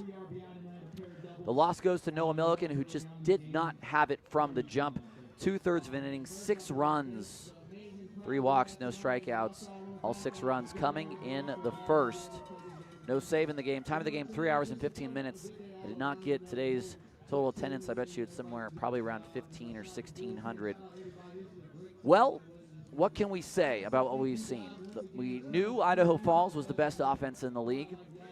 Yesterday we had a regular baseball game, a 3-5 game, a close game. Oakland couldn't win. Today we saw this was a Pioneer League game. Neither team could really pitch. We saw a lot of offense. Finally, someone for Oakland was able to hit one out of the ballpark, and that was Christian Almanza with a home run in the 6th and a home run in the 9th. But it just was never going to be enough today. The Chuckers, after scoring 6 in the first, added on 3 in the 4th, 2 in the 5th, and 7 in the 4th. Whenever they had a man scoring position, they seemed to score. If you look at the final totals at the end of the game, with runners in scoring position, Idaho Falls was 8 for 15. Ballers just 4 for 14 by comparison. With runners on, they were 12 for 23. Ballers just 7 for 23. And with 2 outs, Oakland was 1 for 9. Ballers 4 for 11. Far more clutch today was Idaho Falls than Oakland, and it is a win they do deserve. They outslugged Oakland today. Now, Friday, 9/19. 6:35 p.m. Be there or be square. Well, be there. We need to see you there because it is going to be a do or die game. It will be as well for Saturday. It'll be do or die, and Sunday as well, do or die. If you buy tickets for Friday, or rather for Saturday or Sunday, and if those games do not happen, you will have the option of either getting credit for next year or a mostly, I don't want to say partial because that's not, it doesn't give you the full picture. About a 93% refund less the processing fees for those tickets. So if you want to secure your seats, you have the opportunity to do it now. If you want to wait, I guess you can also do that. But we do hope to see you Friday, 6:35. This broadcast will start at 6 p.m. with our pardon me, I'm just trying to collect my thoughts. With intros, World Series style intros on the field, and we'll announce both teams to the line. But the Ballers will need to figure it out, whatever it is that needs to happen. Maybe it's just the hometown cooking. They will have Luke Short. They will have Gabe Tanner. They will need to fight to win a championship in 2025. listen, we've seen it in professional sports. Teams can force that Game 7. All Oakland has to do right now is force a Game 5. We'll see you on Friday. Thank you to Chris Dorr back in our 860 AM The Answer Studios for putting us on the air. I'm Tyler Peterson. Thank you for being with us, for bearing with me today. I am very much hoping that... Good to see you. I have one of our folks here who's with us, who's been listening during the whole game. Master Electrician is with us. Good to meet you. Nice to meet you as well. Sorry about the game. I hope you enjoy the broadcast. Thank you for coming. They stopped by, and good to see someone here rooting on the Ballers from Idaho. But I thank you all for tuning in. Again, like I said, we'll see you at 6 o'clock Pacific time. Try and enjoy the rest of your Wednesday evening. Thanks, guys.